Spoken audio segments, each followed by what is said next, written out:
del Classroom, que son desastres en el Perú, manejo de cuencas hidrográficas y gestión de riesgos. Desastres en el Perú, manejo de cuencas hidrográficas y gestión de riesgos de desastres. Son tres grandes grupos, tres grandes tópicos que vamos a tocar el día de hoy. Tenemos en el Classroom ya, como tú conoces, la información de la guía de clase, que son 10 preguntas, un PDF, y otra de práctica para el alumno, que son 10 preguntas más de otro PDF. Entonces, nosotros antes de empezar cada sesión estamos revisando esas preguntas para ver cuál es el tema, cuál es el subtema correspondiente en el cual tenemos que nosotros ubicar a esa pregunta en el contenido, para poder nosotros luego resolverla de la mejor manera y lo más rápido posible. Entonces, el primer paso que tenemos que hacer, jóvenes, es ya tener a la mano el material, porque ya este está disponible desde el día sábado por la noche.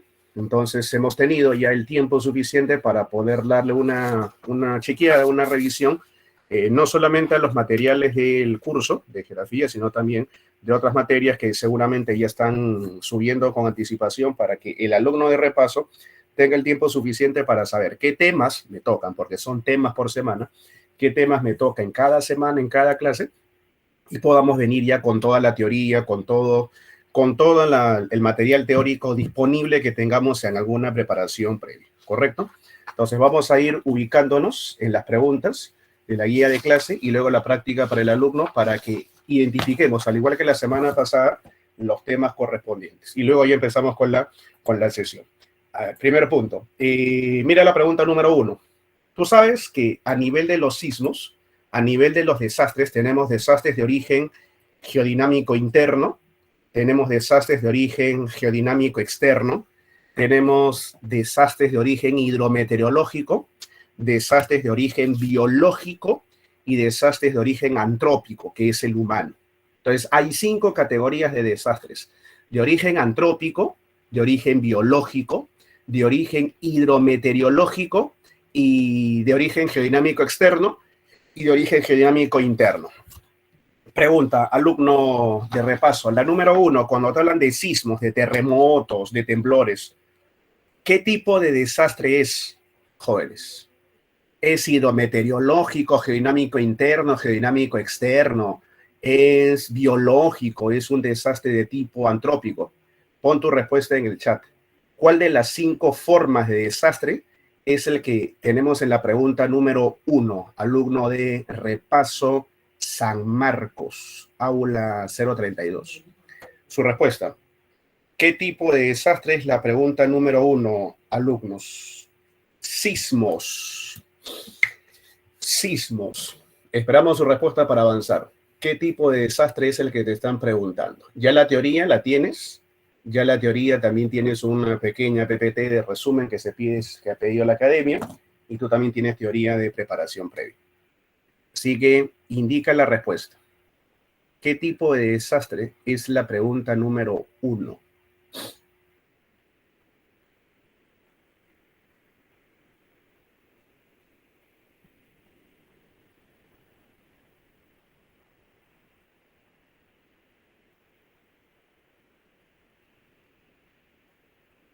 Acá hay más de 40 personas, solamente Juan Eduardo me parece que está ahí conectado. Estoy esperando el resto. Hablo para un grupo de personas, no para la clase particular de 1 o 2. Andrea dice ya van 2. Vamos a separar al resto. Estoy con repaso.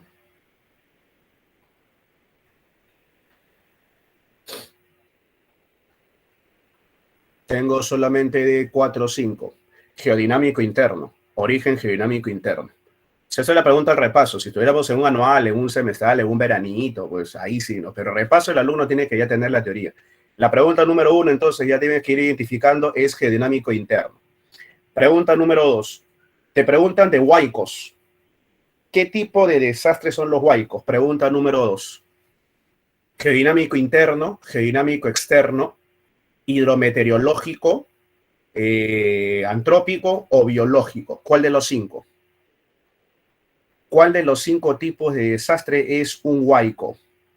A ver, una respuesta ya tiene Juan. Juan me dice que es externo. Ya, geodinámico externo interpreto. Ya. Esperamos al resto de alumnos. ¿Qué tipo de desastres son los huaicos? Profesor, ¿qué tipo de desastres? Sí, los huaicos. Desplazamiento de masas de roca de tierra debido a las lluvias torrenciales. Es geodinámico externo. Es geodinámico externo. Las preguntas que estamos haciendo, jóvenes, son de una clasificación internacional y que sigue el Instituto Nacional de la Defensa Civil, el INDECI. O sea, tenemos que saber esa información, cómo se clasifican a los desastres, para poderlo resolver de la mejor manera. Pregunta número 3, alumnos. Hablan del friaje. ¿Qué tipo, alumnos, qué tipo de desastre es el friaje? ¿Qué tipo de desastre es el friaje? ¿Qué tipo de desastre, alumnos, es el friaje? A ver, su respuesta. Hidrometeorológico, muy bien. Un desastre hidrometeorológico, correcto, muy bien, vale. Hidrometeorológico, muy bien. Vamos a la pregunta número 4. Hablan del fenómeno de El Niño. Fenómeno de El Niño. ¿Qué tipo de desastre, alumnos, es el fenómeno del Niño? El fenómeno del Niño, profesor, es hidrometeorológico. Correcto, otra vez es hidrometeorológico. El Niño es hidrometeorológico, vale. Pregunta número 5. Mira bien mira la interrogante. Mira la pregunta número 5. Mira lo que te dicen en la número 5. Hablan de la helada. De la helada. ¿Qué tipo de desastre, salón, es una helada? Hidrometeorológico, geodinámico interno, geodinámico externo, biológico, antrófico. Muy bien, es hidrometeorológico. Excelente. Mira, justo, mira. Las erupciones volcánicas. ¿Qué tipo de desastre será? Una erupción volcánica, jóvenes. Geodinámico interno, geodinámico externo, hidrometeorológico, será biológico, será antrópico. Una erupción volcánica es un desastre de origen geodinámico interno. Excelente, ahora está mejor. Y es geodinámico interno. Vamos a la siguiente. Ya estamos por la pregunta número 7. Otra vez los huaicos, profe, pero ya le hemos hecho, claro, los huaicos, los aluviones, los saludes, son producto ¿de qué tipo de desastres, jóvenes? Los huaicos, los aluviones, los saludes, es geodinámica. ¿Qué geodinámica es? Externa, de origen geodinámico externo, de origen geodinámico externo. La pregunta número 8 habla del terremoto de Yungay. ¿Qué tipo de desastre es el terremoto de Yungay?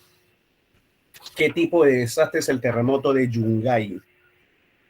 El terremoto de Yungay. Geodinámico interno, claro. Lo de Yungay fueron dos cosas, jóvenes. Primero fue un terremoto geodinámico interno y luego se produjo un alud y un aluvión, que fue geodinámico externo. Pero cuando te hablan del terremoto es de frente geodinámico interno. La pregunta número 9, salón, señoritas, caballeros, inundaciones, ¿qué será? Inundaciones, el desborde del río, ¿qué será? Geodinámico interno, geodinámico externo, hidrometeorológico, biológico o antrópico. Si es inundaciones. Hidrometeorológico, claro, hidro. ¿Por qué, profesor? Porque tiene que ver con las lluvias, hidrometeorológico. La número 10, jóvenes, habla de la desertificación.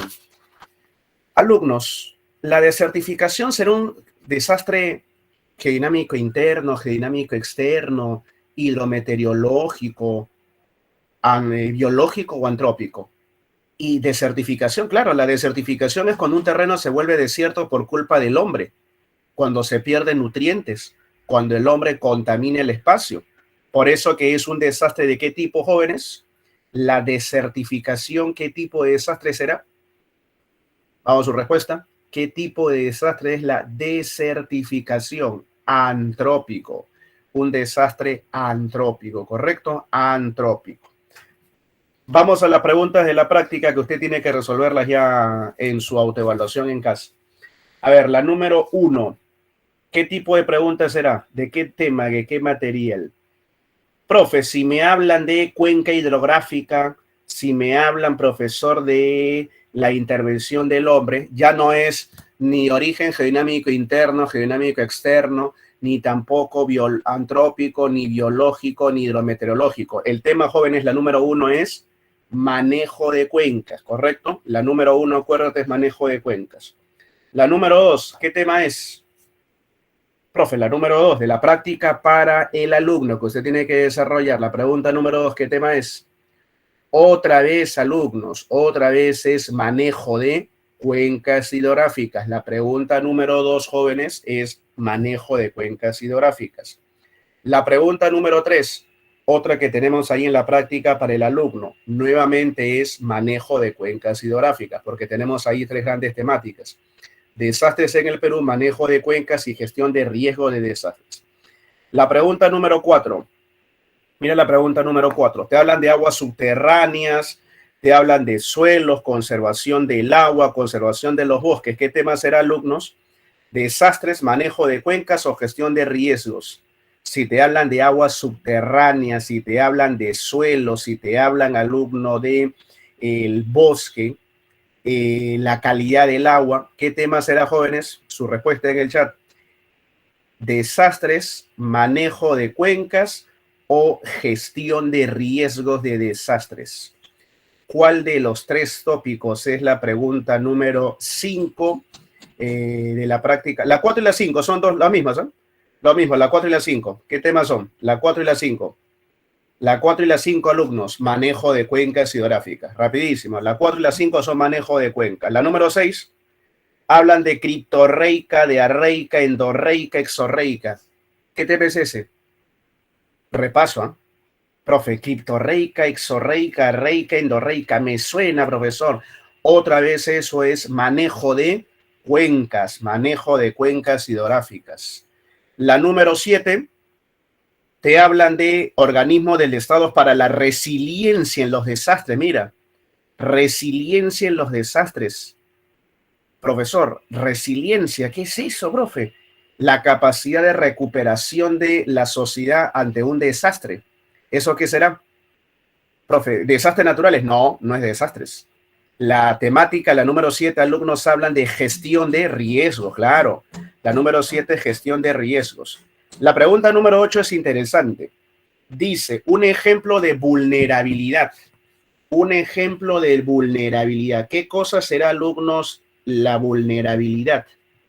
Vulnerabilidad. ¿Será un componente de qué? Vulnerabilidad. Uno de los componentes de qué, alumnos. Cerca. Pero ¿te acuerdas, Samir, Kiara, Angie, que cuando hablamos nosotros de desastres hay 3 componentes? En el desastre hay peligro o amenaza, riesgo y vulnerabilidad. El riesgo es, la vulnerabilidad es, el peligro es uno de los componentes del desastre. Entonces, como bien expresa Angie Villanueva, cuando te dicen vulnerabilidad, te están hablando de uno de los 3 pilares de un desastre.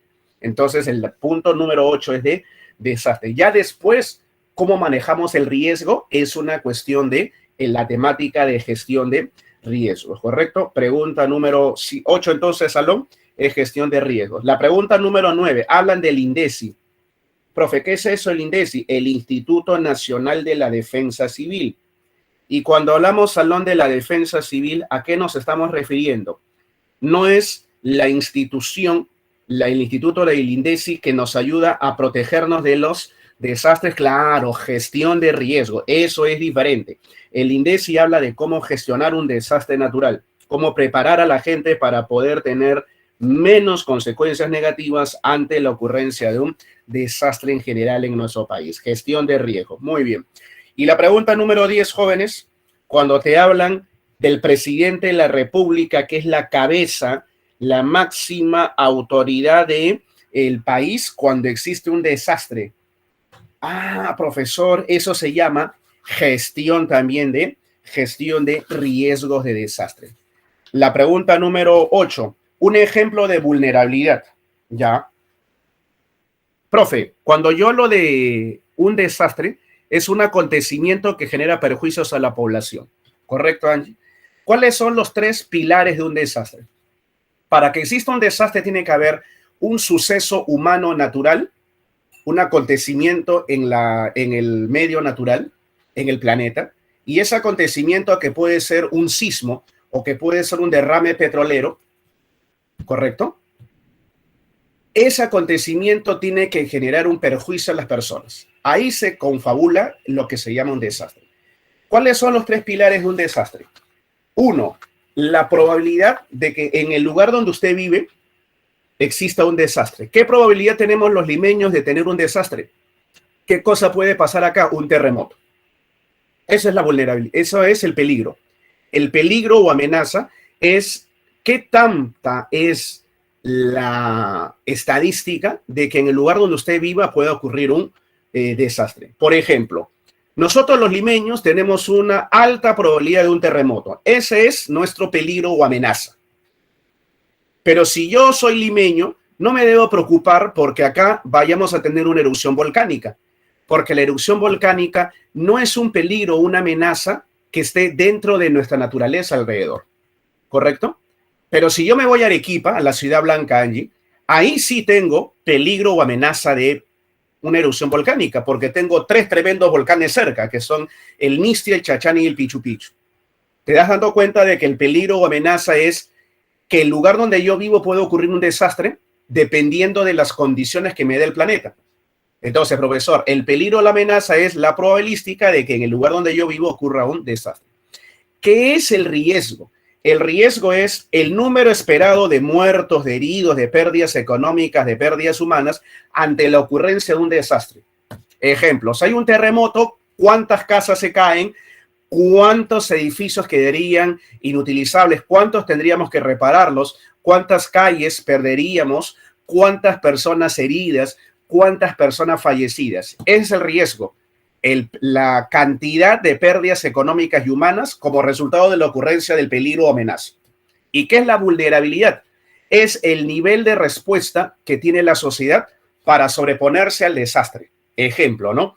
Si yo hablo de una vulnerabilidad alta, significa de que estoy en un país o en una sociedad donde al no haber buenas leyes, buena legislación, la gente tampoco tiene una conciencia cívica ciudadana de cómo comportarse ante un desastre, no va a saber cómo actuar y van a morir un montón de personas, muchos heridos y muchas pérdidas humanas y económicas. Una alta vulnerabilidad porque somos muy vulnerables porque no somos capaces de responder bien al desastre.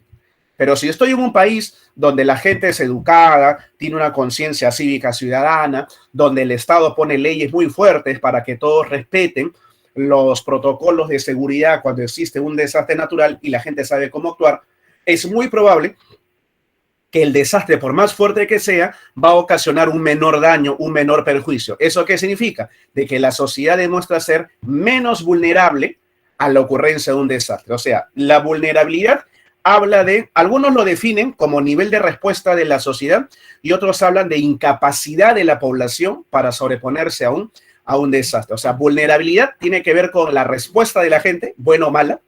El riesgo es la cantidad de muertos, de heridos que ocurre por resultado de un desastre.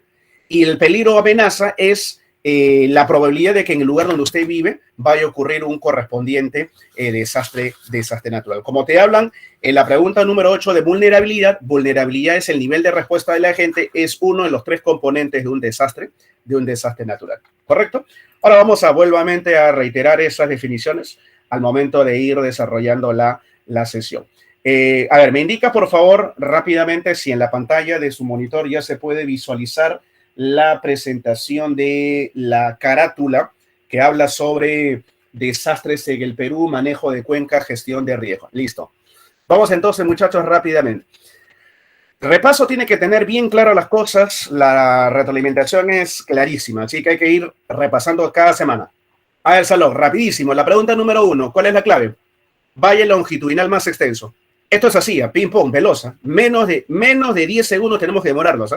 ¿Cuál es el valle más grande de la selva? A, B, C o D. Chanchamayo, Altomayo, Xapampo, Guayaga. Manda la clave en el chat, rápido. Valle más grande de la selva peruana, alumnos. ¿Cuál es tema en la semana anterior? Relieve peruano, repaso, que tiene que estar repasando, ¿no? Valga la redundancia.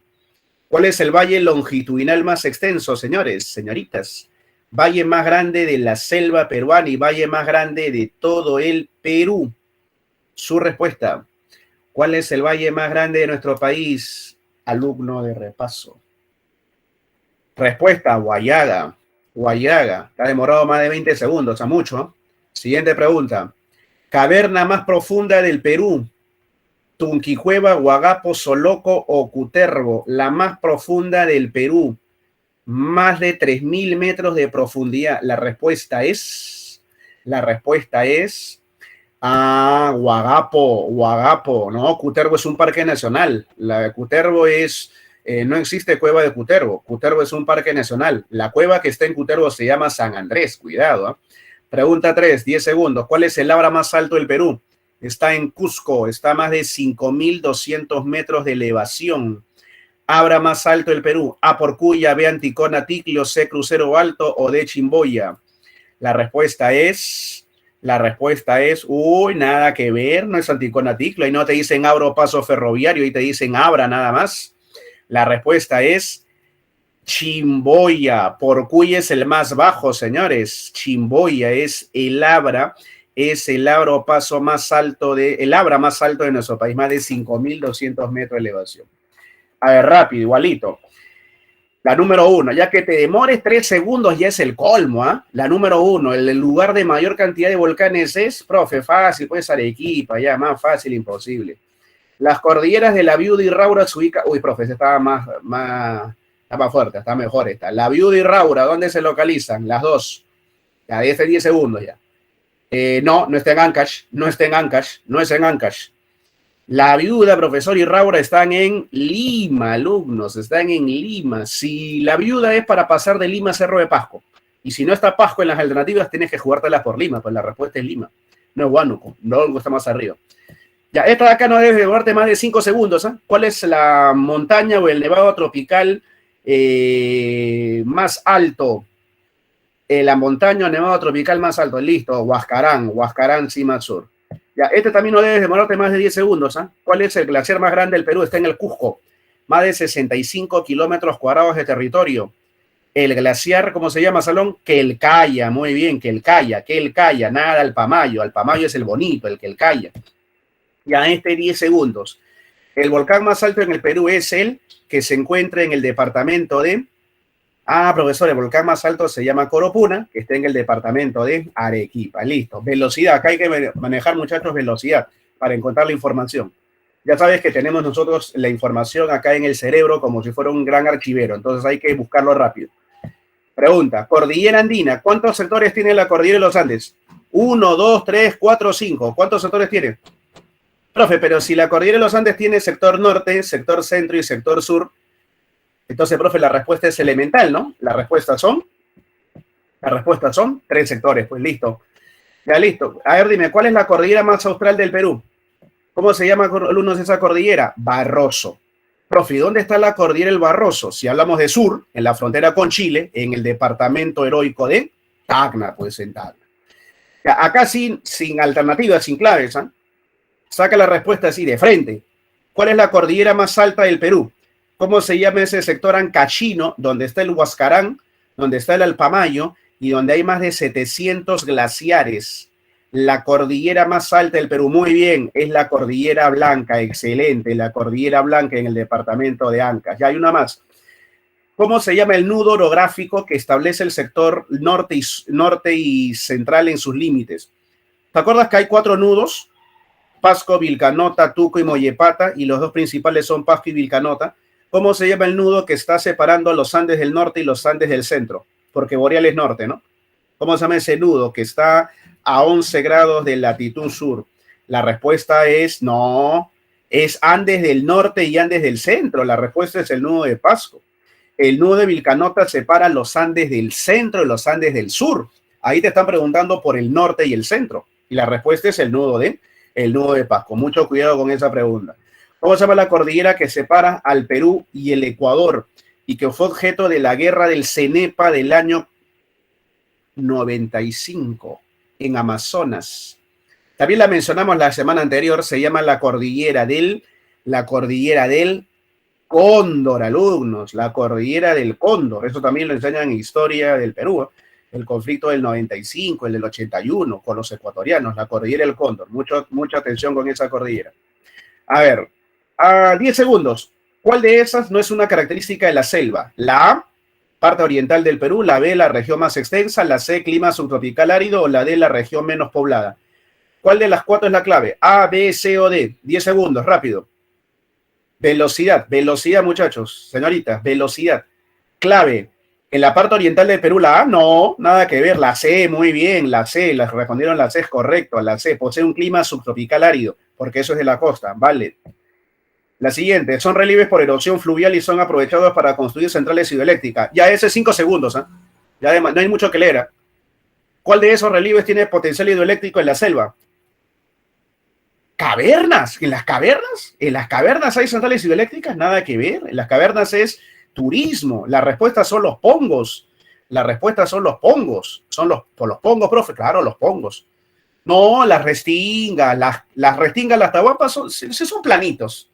Las restingas, las tahuampas son planos. Recuerda, Angie, que para tener centrales hidroeléctricas el terreno tiene que ser accidentado en pendiente para que el agua caiga con fuerza, como en el caso de los pongos y los cañones, no se olvide.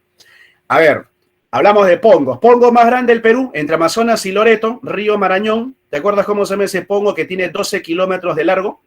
A ver, esto es más interesante porque son sin claves, ¿eh? O sea, no te están dando alternativas. Entonces, el alumno que responde es porque la tiene bien clara la teoría. Bien, correcto, Edgar. La respuesta es Mancerich. Vamos con la siguiente. La cueva en donde se ubica el gallito y la roca, te ayudo con esa, se llama, ahí está, derecha a izquierda. El valle más grande de la selva es el Huallaga.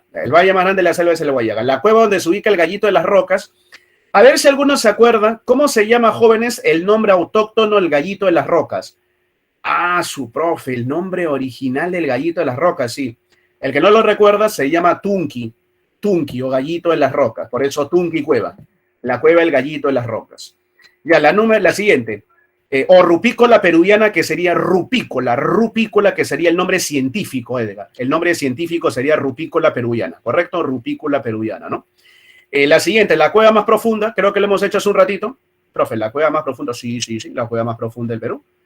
Esa cueva, alumnos, ¿cómo se llama? La cueva más profunda del Perú, profe, se llama la Gruta que Llora, o simplemente, damas y caballeros, la cueva del Huagapo. Entonces, ahí está, la cueva más profunda, la cueva del Huagapo. El Pongo del Mantaro forma la central hidroeléctrica más grande del Perú. San Marcos también lo ha preguntado, ¿eh? Central hidroeléctrica más grande del Perú. Profe, me hace conocido. Santiago Antunes Mayolo.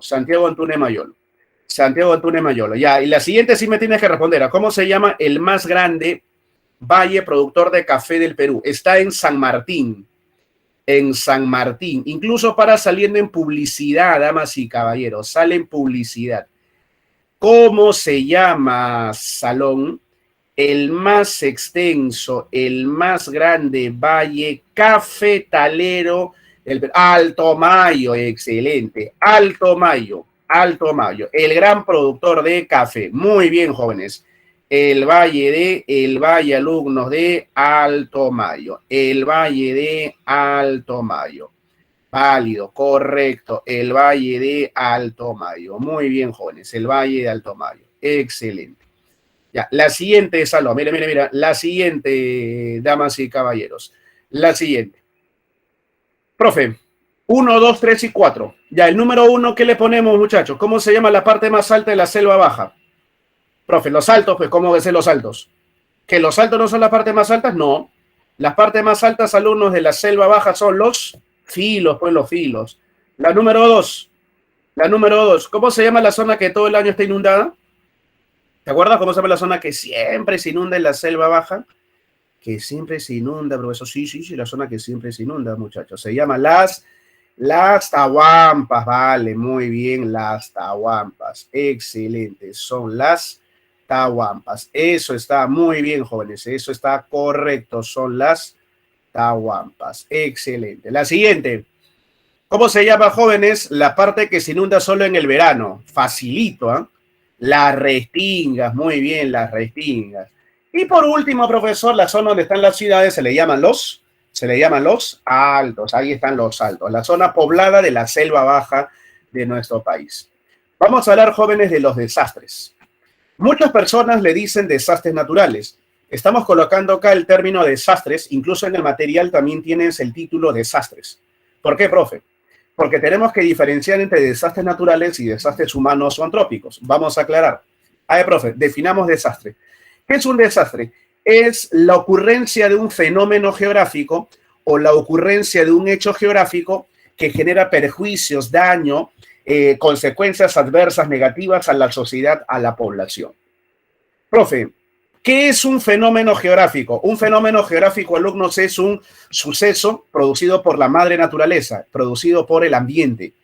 Y ese fenómeno geográfico, cuando daña a las personas, cuando daña a la población humana, se convierte en un desastre de tipo natural. Acá le vamos a agregar, muchachos, para que tengamos acá esta información en la población. Un fenómeno geográfico se convierte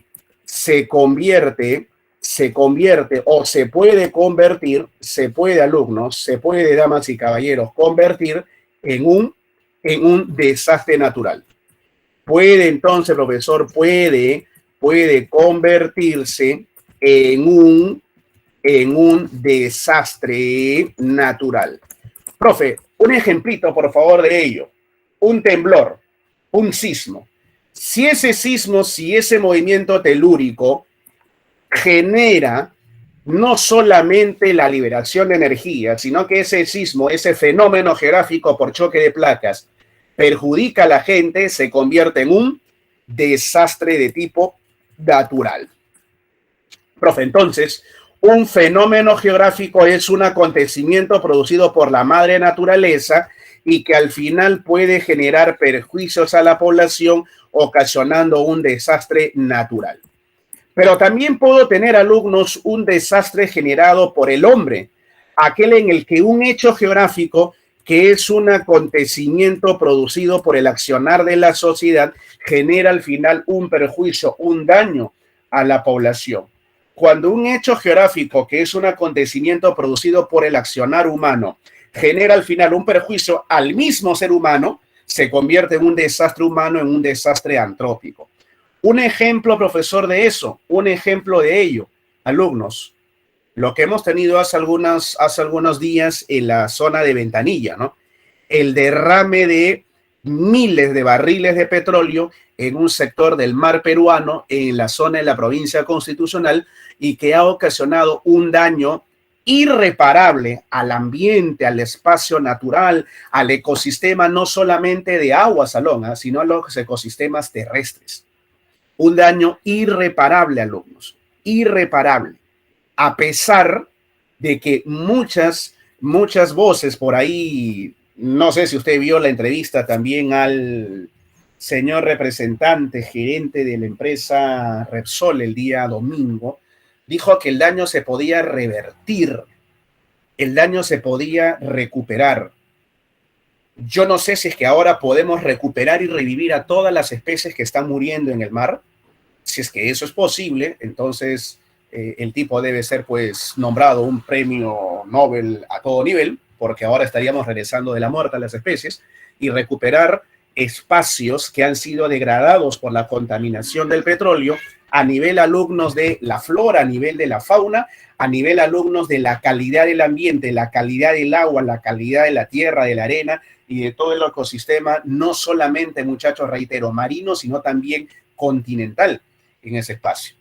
Entonces, profe, una pregunta. Eso ha sido generado por el accionar del hombre y ha sido agravado mucho más porque toda empresa que trabaja con materiales peligrosos, léase, minerales metálicos, como por ejemplo los relaves mineros, o con combustibles, como es el caso del petróleo, siempre tiene un plan de contingencia para que ante la situación de un desastre, un derrame, tengan las medidas para contener esa contaminación en el lugar donde ha ocurrido y así evitar de que la naturaleza, más aún en el mar, vaya a esparcir esa contaminación por toda la región litoral, cosa que se ha dado. Entonces, profesor, eso es un desastre natural, eso es un desastre, alumnos, humano, porque el que produjo esa contaminación ha sido, profesor, el accionar del hombre. Muy independientemente del rollo que dice la empresa, de que la culpa es de que no le avisaron de que había un fuerte oleaje anómalo ese día. Profe, una preguntita. Entonces, un desastre puede ser humano si es que lo produce un hecho geográfico, un acontecimiento de la sociedad, o puede ser natural si es que lo produce alumnos si lo genera un acontecimiento hecho por la naturaleza, un fenómeno geográfico. Pero siempre hay que aclarar algo, jóvenes. Para que ocurra un desastre tiene que haber el hecho o el fenómeno geográfico en sí, tiene que ocurrir, alumnos, el fenómeno o el hecho, y a su vez dañar a la gente, perjudicar a la población. Un caso que vino en el examen de admisión de San Marcos hace algún tiempo fue así. Existe un terremoto en un lugar despoblado. Claro, en la selva también ocurre. En la selva también ocurre, Mari Quispe. Es correcto. Lo de la selva peruana es ya hace mucho tiempo atrás. Lo de la selva peruana viene ocurriendo por una falta de mantenimiento en el oleoducto norperuano. El oleoducto norperuano, que es el tubo que transporta petróleo, tiene gran cantidad de antigüedad. Tiene más de 44 años de antigüedad. Y como la producción de petróleo en la selva ha disminuido, se ha dejado de darle mantenimiento y en muchos lugares simplemente el oleoducto está haciendo agua y hay constantes derrames de petróleo. Eso es totalmente correcto, Mari Quispe. Y ahí vamos nuevamente al detalle. ¿Eso quién lo produjo? Ese tubo lo ha construido el hombre. Y el hombre, al no darle mantenimiento, da las condiciones para que se derrame el petróleo y se produzca un desastre humano. Pero también, Mari Chantal, leí un informe interesante de la Defensoría del Pueblo hace algunos meses atrás, de que una parte importante también de esos desastres se están dando no solamente por la inoperancia de la empresa para manejar, y en este caso, en la conservación y darle mantenimiento al oleoducto, sino también por sabotajes sistemáticos que se dan en el lugar para que se produzcan esas fugas de petróleo. O sea, atentados que ocurren ahí. Independiente, muchachos, ojo, lo está dando la Defensoría del Pueblo, ¿eh? No estamos hablando de cualquier institución. O sea, la Defensoría del Pueblo también ha detectado casos en los que se atenta adrede con intereses, parece subalternos, para poder dejar mal a las empresas mineras para que existan esas fugas.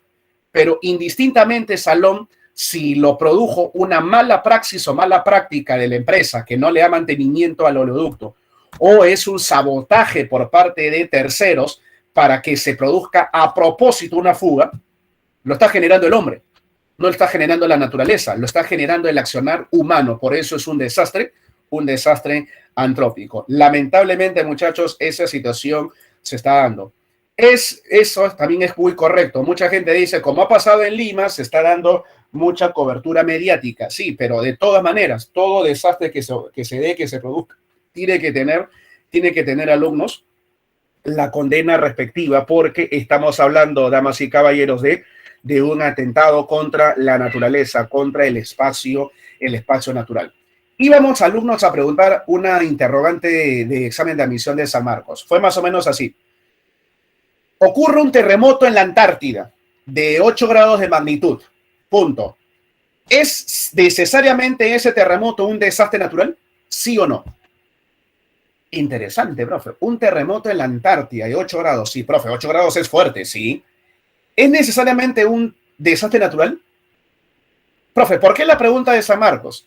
Porque el alumno tenía que recordar que el concepto de desastre es un acontecimiento generado por el hombre, un acontecimiento generado por la naturaleza, es un fenómeno y que tiene que perjudicar a la sociedad. Pero el alumno tenía que acordarse que en la Antártida no hay una sociedad permanente, sino que hay, profesor, solamente población científica. Entonces es muy reducida la cantidad de personas. Y por más de que ese terremoto tenga una gran liberación de energía, si se da en una zona despoblada o poco poblada, hay poquísimas probabilidades de que se convierta en un desastre. Una más que hizo San Marcos fue, si ocurre un fenómeno del Niño y este perjudica a una zona desértica, dijo, ¿es un desastre? Profe, pero si perjudica a una zona desértica, despoblada todavía puso, despoblada, ¿es un desastre? No, porque para ser desastre tiene que ser un fenómeno y a su vez tiene que matar gente, dejar heridos o en su defecto perjudicarte económicamente al bolsillo. Ah, profesor, entonces eso es un desastre. Pero como es en una zona despoblada, sin gente, Es verdad que va a haber un cambio en la naturaleza, pero no se convierte en un desastre ni natural ni humano. La pregunta es, alumnos, ¿y lo que ha ocurrido en Ventanilla es un desastre? ¿Sí o no? Lo que ha ocurrido en la selva peruana con los derrames de petróleo, ¿es un desastre? ¿Sí o no? Profe, pero la gente no está muriendo. No, no muere gente, no muere gente. Pero la gente no se está viendo afectada, pescadores, los que viven del turismo, todas las personas que están afectándose en su bolsillo. Por supuesto, profe, entonces es un desastre porque ocurrió y te está perjudicando, alumnos. Profe, no olvidar entonces que es un desastre ambiental, es un desastre ecológico generado por el hombre, antrópico. Mire el salón, los componentes de un desastre: peligro, amenaza, vulnerabilidad y riesgo. Peligro, amenaza, vulnerabilidad y riesgo, ¿correcto? Peligro, amenaza, vulnerabilidad y riesgo. Profe, vamos entonces a detallarlo. Mira, vulnerabilidad, el riesgo y la amenaza. Profesor, ¿cuál es la amenaza? Ah, el acantilado, pues que puede haber un derrumbe. Profe, ¿cuál es el riesgo? El riesgo de que te caiga la piedra en la cabeza o le caiga la piedra en la casa. Profe, y la vulnerabilidad, que la casa no debería estar ahí, pues. Porque cuando existan derrumbes, todo va a ir abajo, ¿no? Y la casa está justo en el lugar donde van a caer las rocas. O sea, más claro imposible. O sea, prácticamente la casa está ahí para que le diga un letrero bien grande: no cae roca encima de mi estructura. No se puede hacer una vivienda en ese lugar donde existe un potencial peligro o amenaza de un derrumbe. Y ese potencial peligro o amenaza de derrumbe va a generar de que se caiga esa roca, ese riesgo de esa roca arriba que se caiga y que mate a la gente, generando una alta vulnerabilidad o una alta incapacidad para no haber pensado que no debo vivir ahí. Vamos a definirlo al detalle. Mire usted, amenaza es la probabilidad de que en el lugar donde usted vive ocurra un desastre. Ya te dije una: si yo vivo en Lima, tengo la amenaza de un terremoto, ¿correcto? Los limeños tienen amenaza de un terremoto.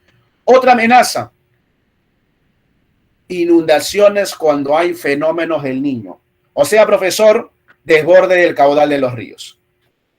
Jóvenes, ¿y cuál es la amenaza si una persona vive en la punta en el Callao? Profe, en la punta Callao es de que exista un gran terremoto en el mar que produzca grandes olas y eso se le llama un maremoto, que es un tipo de tsunami. Un maremoto que es un tipo de tsunami. ¿Cuál es la amenaza de una persona que vive en la ciudad blanca de Arequipa? Ah, en Arequipa tengo la amenaza o el peligro, profesor, de un terremoto o en su defecto de una erupción volcánica. O también, profesor, si vivo en la ciudad de Arequipa, también hay amenaza de sequías. Listo. ¿Cuál es la amenaza, alumnos, si vivo en la ciudad de Puno o en la ciudad de Juliaca? ¿Qué amenazas tienen las personas en Puno, en Juliaca? Ah, profe, aparte de terremotos que es en todo el Perú, en la ciudad de Puno, el alumno me pone friaje, me pone helada. Pregunta, ¿el friaje y la helada es lo mismo? ¿El friaje y la helada es lo mismo? No. El friaje ocurre en la selva y la helada ocurre en la sierra. El friaje ocurre en la selva, salón, y la helada ocurre en la sierra. Friaje, selva, helada, sierra. Friaje, selva, helada, sierra. Y cuando yo te hablo de la ciudad de Puno, de la ciudad de Juliaca, ciudades, la ciudad de Puno y la ciudad de Juliaca están en la sierra, ¿sí o no? Entonces, ¿qué tendrán? Heladas, correcto, heladas.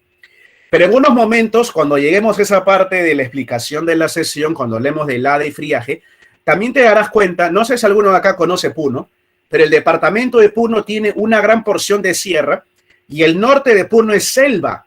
La zona fronteriza con Madre de Dios es selva. O sea, Puno también tiene zona amazónica. Y la Amazonía de Puno también está sometida a friajes, ¿ah? Profe, pero no dijo que no tenía. No, yo pregunté por la ciudad de Puno. La ciudad de Puno. La ciudad de Puno. Pero cuando hablamos, alumnos, de el departamento de Puno, se hablan de heladas y friajes. Señorita Villanueva, en el departamento de Puno hacen heladas y friajes. Sí he visto por ahí campañas en las que hablan de, profesor, hay que recoger hay que recoger ropita para llevar a la gente por el friaje. Si esa ropa, Angie Villanueva, la van a repartir en todo el departamento de Puno, está bien que digan friaje, porque la Sierra Puneña tiene heladas y la selva de Puno tiene friajes. Pero si te dicen, estamos haciendo campañas para llevarle ropita a los niños que están en la ciudad de Puno y en la ciudad de Juliaca, porque ellos sufren friaje, ahí sí no está correctamente enfocado el término, porque ellos no están llevando ropa para poblaciones que están sufriendo friaje, sino heladas, ¿correcto? Son las heladas, ¿correcto? Profe, listo, seguimos. Ahí está la amenaza. Profe, antes que siga. Y si me voy a la selva de Iquitos ya, ¿qué peligro tengo, profesor? ¿Qué amenaza tengo allá en Loreto, en la selva de Iquitos? Aparte de terremotos, sí. Inundaciones, pues, que los ríos llueva demasiado y se desborden, inundaciones. También algunos allá hay deslizamiento de tierras, también algunos en la zona de Iquitos hay potencial peligro de plagas. Y si me voy, profe, a la ciudad de Chosica, aparte de terremotos, huaicos. De todas maneras, los huaicos, la carretera central es un paraíso para los huaicos. La sierra rocosa sin vegetación de Lima es un espacio ideal para los huaicos, correcto. Profe, ese es el peligro, sí. Profe, ¿y por qué tenemos tantos peligros acá los peruanos? ¿Porque somos subdesarrollados? No, nada que ver. Está relacionado con que somos un país, somos un planeta dinámico. Todo el mundo tiene sus peligros. Todo el mundo tiene peligros, ¿eh? Nada que porque estoy en Perú, país subdesarrollado, latinoamericano, tengo un montón de peligros. No, todo el mundo tiene peligros. Profe, me cuesta creer. Estados Unidos, ya. Profe, me voy a California. Excelente, anda a California, anda a Los Ángeles, anda a San Francisco, San Diego. ¿Te suena la falla de San Andrés? Claro, profe, la falla de San Andrés. Terremotos, maremotos. O sea, la costa oeste de Estados Unidos está sometida a intensos movimientos sísmicos. Ya, profe, como le tengo miedo a los temblores, a los terremotos, me voy al otro lado. Me voy hacia Florida, profe. Me voy a Miami. Me voy a Orlando, profesor. Ya, muy bien. Allá el Golfo de México y el Mar Caribe se calientan y produce huracanes, que son un tipo de ciclón. Profe, o sea que la costa este de Estados Unidos tiene potenciales desastres hidrometeorológicos. Ya, profe, entonces me voy al medio, pues me voy a Oklahoma, me voy a Texas. Ya. Inundaciones y el choque de vientos gélidos del Canadá y vientos calurosos de México y genera una célula de tormentas llamado los tornados del centro de los Estados Unidos. ¿Qué, profe? ¿En el centro tengo tornados? Sí. Y al este, huracanes. Y al oeste, terremotos. O sea, todo el planeta tiene desastres. No solamente tiene nombres de mujeres, Edgar, tiene nombres de hombres. No sé si usted ha escuchado el huracán Andrew, el huracán Mitchell. Profe, pero los más destructivos coincidentemente han sido nombres de féminas como Katrina, como Vilma. Profe, una pregunta, ¿y por qué? Edgar Fernando, lo que ocurre es de que el Instituto Meteorológico de los Estados Unidos de Norteamérica, a partir de los años 50, decide bautizar a los huracanes con nombres de personas. Profe, ¿y en base a qué? Para conmemorar, utilizaron una nómina de 400, 500 nombres, de los nombres que más se repetían de las cartas que los familiares estadounidenses enviaban a los combatientes en la Segunda Guerra Mundial. Entonces, esa lista de 500 nombres que más se repetían en el instituto, en el organismo postal de los Estados Unidos, en las cartas. Entonces, el Instituto Meteorológico de los Estados Unidos utiliza esos 500 nombres y bautiza los huracanes de acuerdo a esa lista. Y después de que se cumplen los 500, vuelven a utilizar el nombre. Y así, sucesivamente, cíclicamente, se va repitiendo esos nombres, que son nombres de los familiares que se carteaban en la Segunda Guerra Mundial, justamente utilizando el servicio postal de los Estados Unidos. Y se utilizó esos apelativos. Hay un detalle, Edgar, antes de seguir, Edgar Fernando.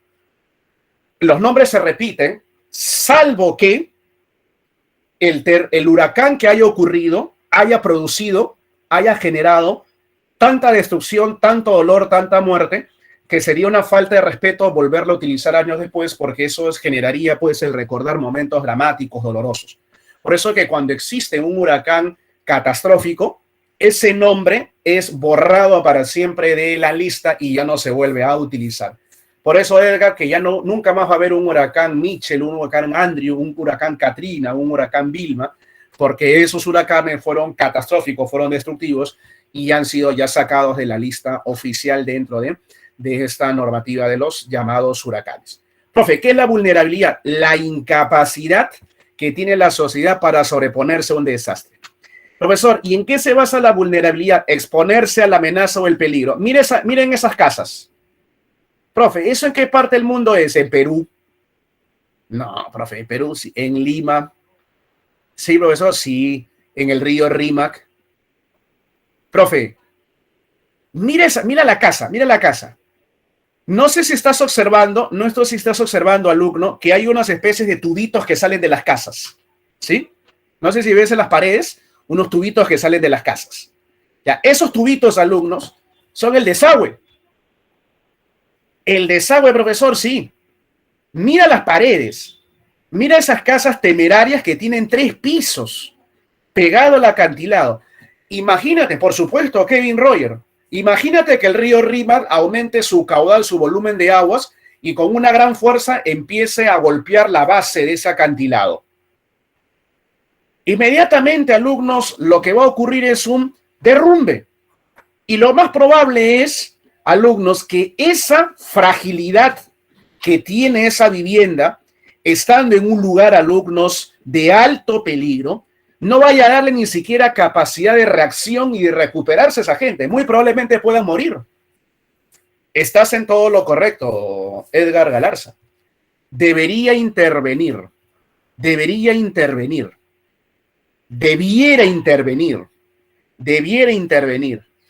Pero en muchas ocasiones, el hecho de que desalojen a esas personas genera una corriente popular en la que dicen, qué malos, ¿cómo lo van a desalojar? Tanto tiempo viviendo ahí, ¿cómo es posible que la quiten su casa si les dejaron construir 2, 3, 4, 5 pisos? En muchas ocasiones, damas y caballeros, las autoridades están más pendientes del qué opinas de mí, cuál es mi simpatía ante ti en las encuestas, antes de ser claros, precisos y velar por el interés público. Yo me acuerdo, hace no mucho, el año anterior, las críticas que se le dieron al gobierno de Sagasti cuando, no sé si usted se acordará, invadieron el Lomo de Corvina, que son unos médanos, un médano que está acá por Villa El Salvador hacia el sur. Había un montón de gente que estaba invadiendo el terreno y habían colocado sus carpas, sus viviendas y todo lo demás. Y los dejaron más o menos 3 semanas, algo así. Y después hicieron un operativo gigantesco la policía y los desalojó. Y yo escuchaba los comentarios de las personas en la calle con mucha atención y también veía pues en redes sociales los comentarios, ¿no? Sí, qué mal el gobierno, es gente pobre, gente con hijos, etcétera, etcétera, no tiene dónde vivir, perdió su trabajo, no tienen cómo pagar el alquiler de un cuarto, por eso esa gente se ve la necesidad de invadir. Déjenlos vivir un tiempo ahí, ¿no? Yo lo que simplemente puedo razonar es que ese Lomo de Corvina es un médano. Muchachos, si hay un terremoto de más de 8 grados, ese médano va a ser como arenas movedizas. Y todas las casas jóvenes que estén ahí, que estén sobre ella, y evidentemente las personas, se van a hacer tragadas, van a entrar, van a ser succionadas por la corteza. Sí, ya más o menos así, Mari Chantal, ya más o menos conocemos la idiosincrasia de eso de un tiempito, y de un tiempito, y después ya me quedo para siempre. Eso es correcto. Muchachos, si hay un desastre y hay una tragedia y mueren cientos o miles de personas en ese Lomo de Corvina, ¿quién va a ser el culpable? La autoridad, el presidente, el alcalde, que en ese momento no los desalojó. Pero que en ese momento para esa población era buena gente, ¿no? Qué chévere mi alcalde, chévere profesor presidente, ¿no? Sí, buena gente, le está dejando vida a las personas ahí. La gente no vive ahí porque es algo muy claro, ahí va a haber un desastre natural. Si ocurre un desastre, es un lugar de altísimo peligro que debe ser inhabitable para la población. Pero acá no ocurre eso. Sucede lo mismo ahí. Mira, mira esa gente que vive en los bordes, en los acantilados del río Rima. Hay una vulnerabilidad altísima de que la población vaya a perjudicarse por el desastre, la crecida del río, o incluso, Salón, sin ir muy lejos, imagínate un temblor, un terremoto de 8 grados. ¿Tú crees que esos acantilados van a resistir? Con el peso de las casas arriba, se van a derrumbar y no va a haber alumnos capacidad de reacción. ¿Tú crees que va a haber resiliencia? ¿Tú crees que va a haber recuperación? ¿Qué recuperación va a haber, Salón, si la gente se muere? O sea, ese es el problema. Profe, una rapidísima. Mira, la vulnerabilidad puede ser física, estructural, social, económica o ambiental. ¿Qué es la vulnerabilidad física? Se refiere, Salón, a que vivimos en un lugar de potencial ocurrencia de un desastre. O sea, tú cuando vas a Chosica, cuando viajas por la carretera central, vas a darte cuenta de este detalle. Vas por la pista, vas por la carretera, y cada vez que vas adentrándote más y más a la zona de Chosica, vas a percatarte de que las montañas, los cerros se juntan y empiezan a formar depresiones llamadas quebradas. Tú sabes que en Chosica llueve, en la Sierra Limeña, y sabes muy bien que por gravedad, si empieza a llover, el agua va a caer por la ladera de los cerros y va a llegar a la depresión que se llama quebrada. Y ahí cuando caiga, se va a formar lodo, piedras y todo eso se viene para abajo y se producen los huaicos. Sabes bien, sin ser un técnico, un especialista, que la lluvia va a precipitarse, va a arrastrar rocas y va a formar en la quebrada huaicos. Sabes que va a haber un huaico ahí, pero la gente pone sus casas y vive en las quebradas. Eso es una vulnerabilidad física. A eso, alumnos, me sumo. Vulnerabilidad física.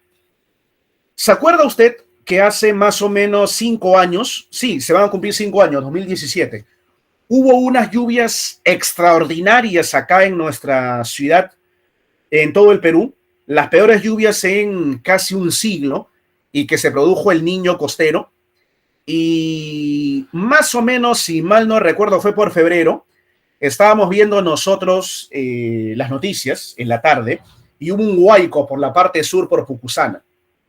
Y en ese huaico, alumnos, empieza a venirse pedazos de casa, madera, vino un container de un camión, chocaba con el puente, y después empezó a llegar animalitos, sí, aparecieron por esa filmación del Canal 4, Canal N, me parece, aparecen vacas, chanchitos, y de un momento a otro, el barro se acumula con las maderas al costado del puente, y de un instante a otro, aparece una figura humana. Parecía una imagen surrealista de una película, y aparece una mujer, una madre de familia que estaba aturdida y luchando por salir del barro. Y la gente empieza pues a desesperarse para tratar de ayudar a esta señora, que mal no recuerdo era la señora Evangelina, no, madre de familia. Para empezar, muchachos, eso nunca hubiese ocurrido si es que las autoridades en su momento no hubieran permitido que esta señora Evangelina, juntamente con su familia y sus vecinos, no hubiesen invadido una quebrada seca, un lugar donde no había ocurrido hace más de 80 años un huaico.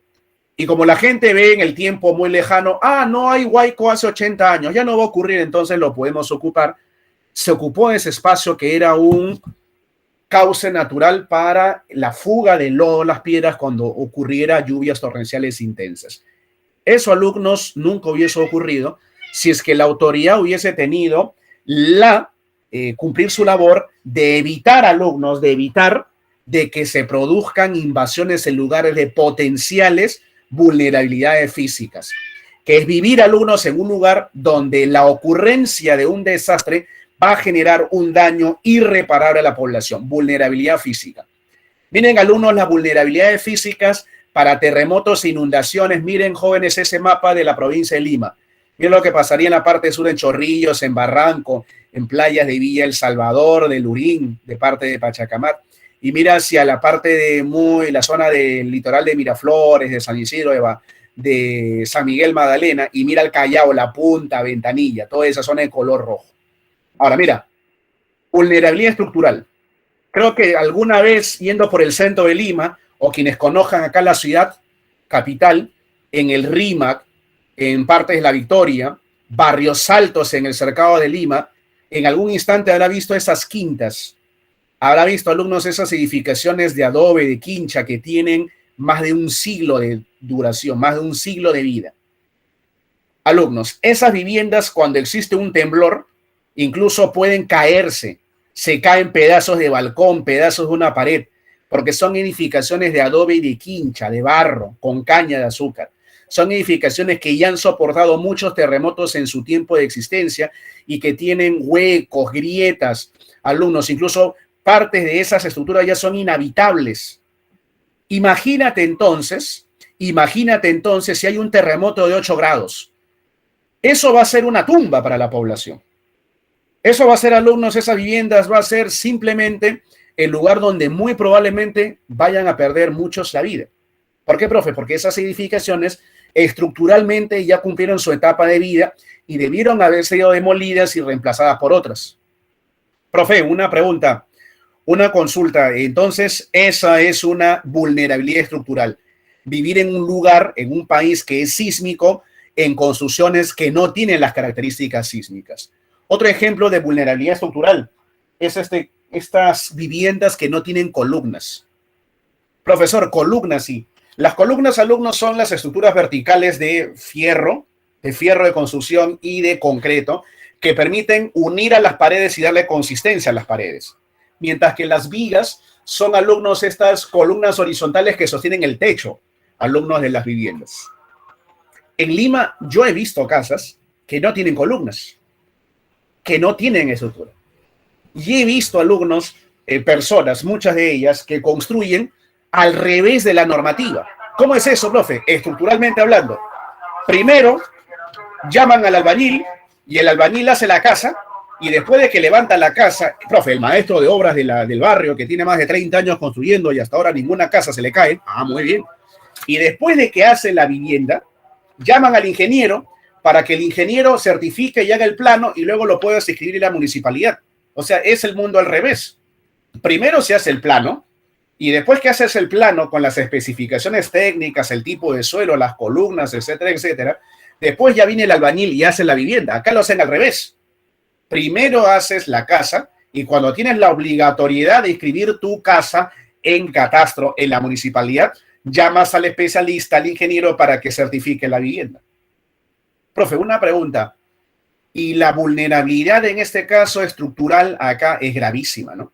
Es gravísima. Yo he visto, muchachos, casas, un ejemplo, cuando íbamos a la academia en Fils de los Olivos, me acuerdo mucho de una vivienda por la avenida Universitaria. No sé si tú has visto esto. Haces una casa, y el segundo piso haces tu balconcito, ¿no? Ya, tu segundo piso. Y el tercer piso dices, ya que me quedó chico mi sala. Entonces el tercer piso, no pasa nada. Le saco un alerito más, 50, medio metro más, y lo hago así como si fuera una escalera de cabeza, ¿no? Y lo saco un poquito más a la calle. Y el cuarto piso, me ha faltado un poquito, entonces lo saco más. Entonces haces así, como si fuera una escalera, pero de cabeza. Y en esa parte que te menciono, hicieron una casa de 4 pisos y ya el último balcón estaba casi encima de la pista, encima de la vereda.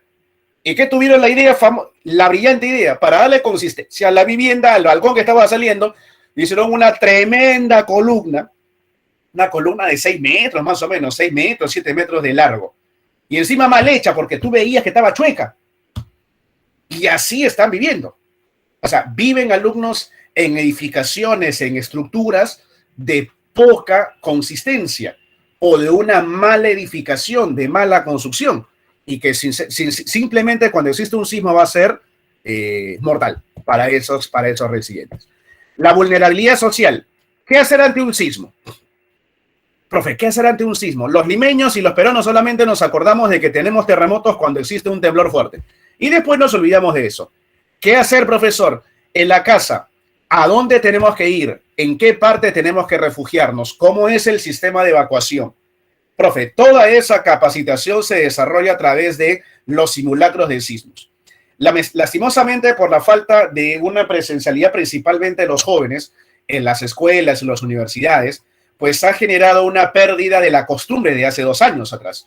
Porque antes era muy, muy común simulacros de sismo. Y en plena clase sonaba la alarma y uno tenía que ir evacuando. ¿Por qué, profe? Porque países como Japón, países como Estados Unidos, tienen poblaciones que saben cómo actuar debido a la continua ejecución de simulacros en las que vamos acostumbrando a la gente a ser repetitivos. O sea, ¿qué significa eso? A poder replicar una actitud ante la ocurrencia de un desastre. Me explico. Cuando existe un terremoto, una gran cantidad de fallecidos es por las malas decisiones, por no saber qué hacer, por la desesperación. Pero si yo ya he incorporado una actitud en la que cuando existe un sismo, yo tengo que actuar mecánicamente sin pensar, ir a la puerta que está a 10 metros del lugar donde me localizo, y en esa puerta hay una viga y tienen que colocarse las 4 personas que viven en mi casa, entonces yo ya sé cómo voy a poderme desenvolver ante un desastre. Profesor, yo agarro la linterna, mi papá trae una botella de agua, una botella de agua que la tenemos lista, mi mamá trae algunas cositas en el botiquín de la que tenemos en el baño, mi hermana trae otros implementos, algunos alimentos perecederos rapidísimo, si es que de repente el desastre fuese muy, muy grave. Entonces, hay una poca educación, una poca cultura para gestionar el riesgo ante un desastre. Y estamos hablando de temblores, de terremotos, que son movimientos sísmicos que constantemente se dan. Eso demuestra una incapacidad de la población para organizarse y responder ante la emergencia. Por ejemplo, un caso, la mochila de emergencia. La vulnerabilidad económica. Muchos me dicen, profe, pero esa gente que usted me estaba hablando de la señora Evangelina que había invadido juntamente con su familia y sus vecinos un lugar donde iban a ocurrir desastres, es porque no tienen plata, claro, es porque no tienen dinero. Eso, alumnos, tiene que ver con una vulnerabilidad económica, la falta de financiamiento para vivir en un lugar de potencial daño a ellos. No viven porque quieren, sino porque no tienen otras posibilidades. Y la vulnerabilidad ambiental está relacionado con los daños que ocasiona el hombre para generar al ambiente potenciales desastres. Un caso, salón. ¿Por qué no debemos echar basura al río? ¿Por qué no debo echar desmonte al río? Profe, porque lo contamino. 1. Y 2. Usted debe haber escuchado algo que se llama colmatación del cauce. Me explico. El cauce es la cavidad donde está el agua del río contenida y el caudal es la cantidad de agua del río. Entonces, el cauce tiene un tamaño que puede soportar una cantidad de agua. Cuando colmatamos el cauce, rellenamos de sedimento, de basura, de desmonte, el cauce. ¿Y eso qué hace? De que el cauce se vuelva menos profundo y menos grande. Y al tener menos profundidad y menos tamaño, pues el nivel del agua del río va a tener menos espacio que ocupar y al final puede generarse un desborde. Por eso, muchachos, de que no se debe botar agua, no se debe botar basura, desmonte al río, porque se puede colmatar el cauce y al final generar inundaciones, desbordes. Eso es una vulnerabilidad ambiental. ¿Y el riesgo qué cosa es? Vulnerabilidad por peligro. O sea, la cantidad de muertos, de heridos, de pérdidas humanas y de pérdidas económicas, materiales, ante la ocurrencia de un desastre. Esto, alumnos, es simplemente una ecuación. Si yo tengo un muy alto peligro, o sea, mucha probabilidad de un terremoto, y muy alta vulnerabilidad, o sea, tengo una tremenda incapacidad para poder responder al desastre del terremoto, van a morir un montón de personas, va a haber un montón de heridos y mucha destrucción, un muy alto riesgo. Si yo tengo, salón, un muy bajo peligro y tengo alumnos, muy bajo peligro, poca probabilidad de que ocurra un desastre y una muy baja vulnerabilidad, o sea, ¿qué significa eso, profesor? Que mi sociedad tiene mucha mejor capacidad para responder al peligro. Si yo tengo muy bajo peligro y muy baja vulnerabilidad, el riesgo va a ser muy bajo de pérdidas humanas, de pérdidas económicas. Entonces, el riesgo es los muertos, los heridos en base al peligro, que es la ocurrencia del desastre, y en base a la vulnerabilidad, que es el nivel de respuesta de la sociedad. Profe, una pregunta. Un ejemplito de eso, sí. El terremoto, alumnos, del año 2007 en Pisco, alumnos, en Ica, fue de 8 grados de magnitud. ¿Correcto? Profe, y ese terremoto mató a más de 600 personas. El terremoto de Haití del año 2010 fue de 7 grados, o sea, fue 10 veces menos fuerte que el de Pisco. Pero el terremoto de Haití, alumnos, mató a más de 310,000 personas. Profe, pero el de Haití fue menos fuerte, sí, en energía, sí, pero los haitianos no estaban habituados a terremotos. Ellos están situados más en una zona de huracanes, pero no tantos terremotos. Y ese terremoto, alumno, fue catastrófico. Encima que es un país con mucha pobreza, pues su riesgo, sus muertos fueron tremendos y agudizó más su pobreza. Imagínate, alumno, si el terremoto del Perú, el 8 grados, hubiese sido en Haití, pues no se hubieran muerto 300,000 muchachos, hubieran muerto más de 500,000 de personas. Hubiera sido mucho más catastrófico. Profe, ¿y el terremoto de Japón del año 2010, que fue encima con maremoto, con tsunami, muchachos, y encima fuga nuclear? Si ese terremoto, alumnos, hubiese sido en Perú, se hubiese generado una terrible cantidad, una tremenda cantidad de muertos. Profesor, pero si hubiese sido en Haití, hubiese sido una catástrofe de nivel global, ¿no? Cientos de miles de personas fallecidas. Profe, una pregunta, ¿eso qué significa?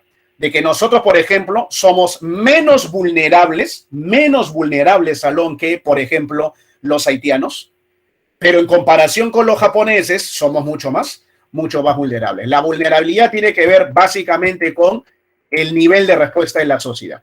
Vamos a hablar, Salón, de desastres de origen geodinámico interno, geodinámico externo, hidrometeorológico, biológico y antrópico. Vamos por los de origen geodinámico interno, que son terremotos, maremotos y erupciones volcánicas. Atención, terremotos, profesor, los sismos son liberaciones de energía del planeta, del interior, como resultado del choque, del impacto, de la colisión, de la convergencia de placas tectónicas. En un sismo hay que identificar su hipocentro, el foco, que es el punto exacto al interior de la Tierra donde al chocar las placas tectónicas se libera la energía, o sea, es el punto de origen del sismo, mientras que la superficie más afectada se llama el epicentro. Los sismos pueden ser más destructivos o menos destructivos, eso se llama intensidad, daños que produce el sismo, la intensidad, en base a su profundidad, en base a su duración, a la infraestructura, la calidad de las casas y también a la estructura del suelo. Profesor, imagínese que tengamos un terremoto de 8 grados en Chile y otro terremoto de 8 grados en Japón. Ya, pero el de Chile ha sido a 5 kilómetros de profundidad y el de Japón ha sido a 500 kilómetros de profundidad. La intensidad o la destrucción del de Chile va a ser mucho mayor, a pesar de que los dos son de 8 grados, porque la profundidad menor genera más destrucción. Profesor, imagínese que el terremoto de Japón fue de 1 minuto y el de Chile fue de 7 minutos. Muy bien. La duración también va a generar más duración, mayor destrucción. Profe, la infraestructura de las casas, por ejemplo, profesor, en el territorio chileno son de menor calidad que la del Japón. Entonces, la destrucción en Chile va a ser la intensidad mucho mayor. Profe, y la estructura del suelo poco consistente en Chile ha generado de que muchos terrenos se hundan. Entonces, la devastación, la intensidad, las muertes, los daños en Chile van a ser mucho mayores que en Japón. O sea, a pesar de que los dos son de 8 grados, la profundidad, la duración del movimiento telúrico, la infraestructura, la calidad de las casas y la estructura del suelo pueden agravar la intensidad, los daños, los perjuicios de la ocurrencia de ese sismo. En los sismos tenemos a los temblores, que son movimientos telúricos de menos de 5 grados de energía liberada. Normalmente las personas no pierden la compostura en los temblores. Incluso de repente usted en casa tendrá algún familiar que es sumamente frío, ¿no? Sumamente calmado, sumamente sereno cuando existe un sismo. De repente por ahí, profe, mi papá, profesor, apenas hay un temblor, un sismo, ya está buscándonos y diciendo, ya chicos, vamos a la puerta, etcétera, etcétera. Pero mi mamá calma, todo con calma, pausado. Profe, mi mamá no se asusta. Así nomás, claro. Pueden haber diferentes reacciones. Pero la mayoría de las personas ya empiezan a tener temor cuando tenemos los terremotos, que son liberaciones de energía superiores a los 5 grados de magnitud. Ya, profesor, en un terremoto, ya la liberación de energía es mucho más fuerte y eso genera mayor pánico, mayor zozobra en la población. Podemos tener temblores leves o suaves de 5 a 6 grados, terremotos moderados de 6 a 7 grados, terremotos fuertes desde 7 a 8 grados, terremotos muy fuertes de 8 a 9 grados y terremotos catastróficos que son de más de 9 grados. Pero ¿qué tal, profesor, si hay un terremoto en el mar de más de 7 grados de magnitud de energía, con menos de 30 kilómetros de profundidad, su hipocentro, y eso genera una gran liberación de energía que mueve el fondo del océano, generando sucesivas grandes olas llamados tsunamis? Ese tipo particular de tsunami que se produce, esa gran ola, por un terremoto submarino, se le llaman maremotos. Profe, disculpe, no es lo mismo maremoto y tsunami, ¿no? ¿Te acuerdas lo que hubo la erupción volcánica en Tonga la semana pasada ya en Oceanía? Claro, profe, esa erupción volcánica generó olas, generó un tsunami, pero ese tsunami no fue un maremoto porque las olas que se produjeron fueron generadas por una erupción volcánica, no por un terremoto submarino. Cuando las olas de tipo tsunami son generadas por un terremoto submarino, ese tipo particular de tsunami se le llama el maremoto. Repito, un tsunami es una gran ola que puede ser generada por una erupción volcánica, por un desprendimiento de un glaciar que genera una gran elevación de ola, o puede ser generado por un terremoto submarino. Y solamente los terremotos submarinos mayores a 7 grados de magnitud de energía, con hipocentros menores a 30 kilómetros de profundidad en el mar, pueden generar grandes olas llamadas tsunamis, que es un tipo particular llamado el maremoto. Reitero, Salón, el maremoto es un tipo específico de tsunami. Tenemos estos sismos trepidatorios en que las ondas sísmicas se desplazan en direcciones elípticas verticales, para arriba y para abajo, ondas Rayleigh, y horizontales, ondas Love, que hacen de que las viviendas salten, suban, bajen y se muevan lateralmente, generando a alumnos una gran zozobra, un gran pánico. Son las ondas superficiales. Esta que tuvimos en el terremoto del año 2007 es la triboluminiscencia. Escúchame, cuando existen terremotos de más de 7 grados de energía, con una duración superior a los 2 minutos, la fricción de los minerales generan descargas de energía que reaccionan con la atmósfera húmeda de la ciudad. Y eso es lo que ocurrió, alumnos, en el terremoto del año 2007 en Pisco.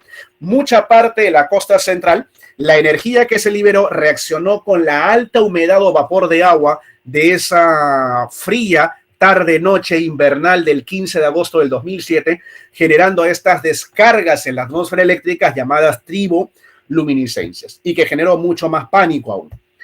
Profesor, ¿qué escalas sísmicas tenemos? Tenemos, alumnos, escalas bastante conocidas, ¿no? La escala de Richter. Richter mide magnitud, Richter magnitud RM. La magnitud es la cantidad de energía liberada por el sismo en el hipocentro y que mide en números arábigos del 1 al 10. Es una escala abierta, podría haber sismo de más de 10 grados y la escala sería hasta 11. Y tenemos la escala de Mercalli, que mide la intensidad o los daños que produce el terremoto en el epicentro, en la superficie. Utiliza números romanos desde el número 1, que es imperceptible, hasta el número 12, que es catastrófico. No hay más allá del 12 porque todo se destruye en el nivel 12. Entonces, por eso es una escala cerrada, del 1 al 12. A diferencia de la escala de Richter, que es una escala abierta. Ahí tenemos terremotos de gran cantidad de energía, como el de Valdivia en Chile del 1960, un terremoto de 10 minutos de 9.5 grados, el del Océano Índico de Indonesia del año 2004, 9.3, el de Alaska en Estados Unidos, el 9.2, el de Japón del 9.0 del 2011, que tuvo incluso un tsunami y un maremoto y una fuga nuclear de la central de Fukushima, y el de Kamchatka en Rusia, en la parte asiática de dicho país, de 9 grados de magnitud. En el caso, profesor, del Perú, hemos tenido el de Lima y Callao, que se estima que fue de más de 9 grados de energía, produjo incluso un maremoto con olas de más de 15 metros que destruyeron el 90% de Lima y Callao. 9 de cada 10 casas en el famoso terremoto más maremoto de 1746, octubre 28, fueron devastadas en Lima. Por eso que en Lima hay una tradición que incluso se traduce en la literatura popular de que el mes de octubre es el mes de los temblores. El mes de los temblores. Sí, 10 minutos el de Chile. 10 minutos el de Chile. Imagínense, 10 minutos, 9.5 grados. Una eternidad, señorita Villanueva. Una eternidad. Profe, una consulta. No. El terremoto, señor Loaiza, de Pisco del año 2007 duró 3 minutos 35 segundos. 3 minutos con 35 segundos. Imagínese. Profe, una pregunta. Y ese terremoto del año 1746 tiene una creencia popular muy arraigada y uno de los pocos lugares que quedaron en pie, no sé si usted se acordará de esta tradición limeña del mes de octubre, la devoción al Cristo de Pachacamilla, un mural de un Cristo moreno que quedó en pie, de los pocos lugares que quedó en pie del terremoto de 1746, y desde ahí una creencia popular de entregarle la protección de la ciudad de Lima en el mes de los temblores, que es el mes de octubre, al famoso Señor de los Milagros. Esa tradición viene desde la época de la invasión española acá a nuestro país. El terremoto, muchachos, de Ancash de 1970, que produjo un aluvio, que fue el más mortífero de nuestra historia, el de mayor intensidad o más muertes, y el gran terremoto de Ica del año 2007. Profe, miren los mapas de riesgo, mapas del peligro sísmico, peligro. Mira el color rojo, muy alto. Profe, ¿cuáles son los departamentos que tienen la mayor probabilidad o peligro o amenaza de terremotos? En este orden, escucha, primero Arequipa, segundo Lima, tercero Ica, cuarto alumnos Moquegua, Tacna, Ancash. Arequipa, Lima, Ica, Moquegua, Tacna, Ancash. Profe, toda la costa central y la costa sur, sí. Profesor, ¿y el terremoto de 1970 de Ancash, ese fue el de mayor intensidad? ¿Por qué, profesor? Porque mató a más de 60,000 compatriotas. Un terremoto de 7.9 grados en Chimbote, en Ancash. Desprendió más de 150 metros del glaciar Huascarán y produjo un alud. Y esa alud cae en la laguna Yanganuco de la Cordillera Blanca, se desborda y genera un aluvión que sepultó a más de 22,000 personas en Yungay, en Ranraírca. Profe, ¿y el maremoto? Son sucesivas grandes olas generadas, gran ola de puerto tsunami, es un tipo de tsunami generado por un terremoto submarino, superior a los 7 grados de magnitud, con menos de 30 kilómetros de profundidad. Profesor, en el caso peruano, nosotros tenemos mayor probabilidad de maremotos, sí, maremotos. ¿En qué departamentos? Los mismos de los terremotos. En Arequipa, en Lima, en Ica, en Moquegua, en Tacna y en Ancash. Ahí están, alumnos, las zonas de mayor amenaza o peligro de estas sucesivas grandes olas destructivas. Normalmente son de 7 hasta 12. Por eso, Salón, de que existe un sistema de monitoreo en el Océano Pacífico de potenciales tsunamis. Cada vez de que exista un terremoto, una erupción volcánica en el Océano Pacífico, se lanzan las alertas de potenciales tsunamis. Si el terremoto es de más de 7 grados de energía, con menos de 30 kilómetros de profundidad, siempre está la alerta de el potencial maremoto. Ahí tenemos el maremoto histórico del año de 1746, en esa noche, el 28 de octubre, en la ciudad de Lima y Callao. Una devastación tremenda acá en la coronada ciudad de los Reyes. Profe, ahí tenemos qué tendríamos en el tipo de suelo ante un evento sísmico. Miren, muchachos, peligro bajo, toda la zona verde, ya vas ubicando tu distrito. Peligro medio, relativamente, alumnos, peligro relativamente bajo en la zona de color amarillo. Profe, un ejemplito de un peligro bajo cercado de Lima. Un ejemplito, profesor, de un peligro relativamente bajo, parte de Chorrillos, de Barranco. Profesor, y un peligro alto a la zona de los Arenales, el desierto de Villa El Salvador. Profesor, y un peligro muy alto, parte ya de la costa de Villa El Salvador, o zona, profesor, de la costa del Callao, costas del circuito de playas, Barranco, Miraflores, Chorrillos, Magdalena del Mar, San Isidro, San Miguel, Ventanilla hacia el norte en el Callao, ante potenciales derrumbes de masas de tierra.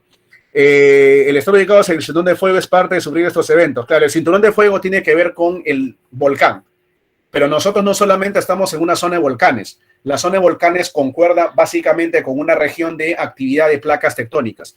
Las placas tectónicas son activas y generan una actividad de los volcanes. Por eso que los sismos se generan por la zona circunpacífica, que activan a la zona de volcanes llamada el cinturón de fuego del Océano Pacífico, que se traduce en potenciales liberaciones de energía. Miren ustedes, eso salió el año pasado por octubre.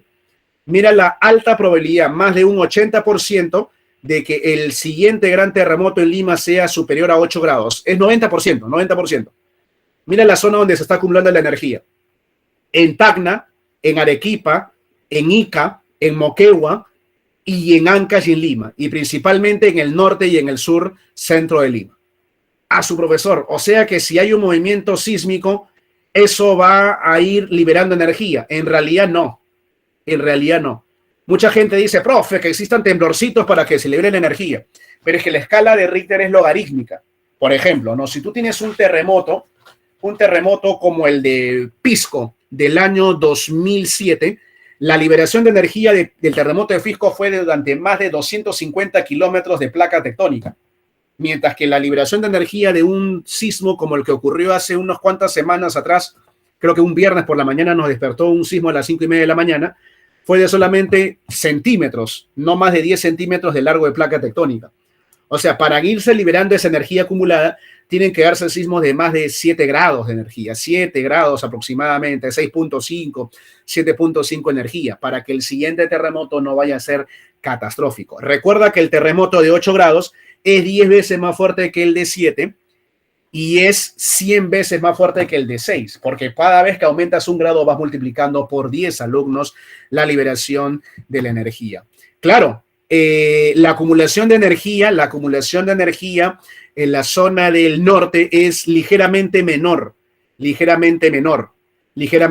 ¿Por qué razón, Angie Villanueva? Porque históricamente las zonas donde las placas tectónicas chocan con mayor superficialidad es en la parte centro y en la parte sur de la costa peruana. Tumbes y Piura son ligeramente menos sísmicos, Angie.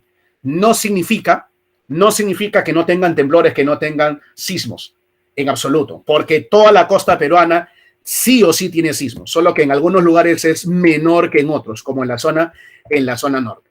Profe, las erupciones volcánicas, liberaciones violentas de magma, de materiales del interior de nuestro planeta, y esa, profesora, erupciones volcánicas están relacionadas con la actividad de las placas tectónicas, generando actividad fumarólica, liberación de gases de ceniza y actividad eruptiva cuando ya el volcán expulsa materiales derretidos de las rocas, como es la famosa lava.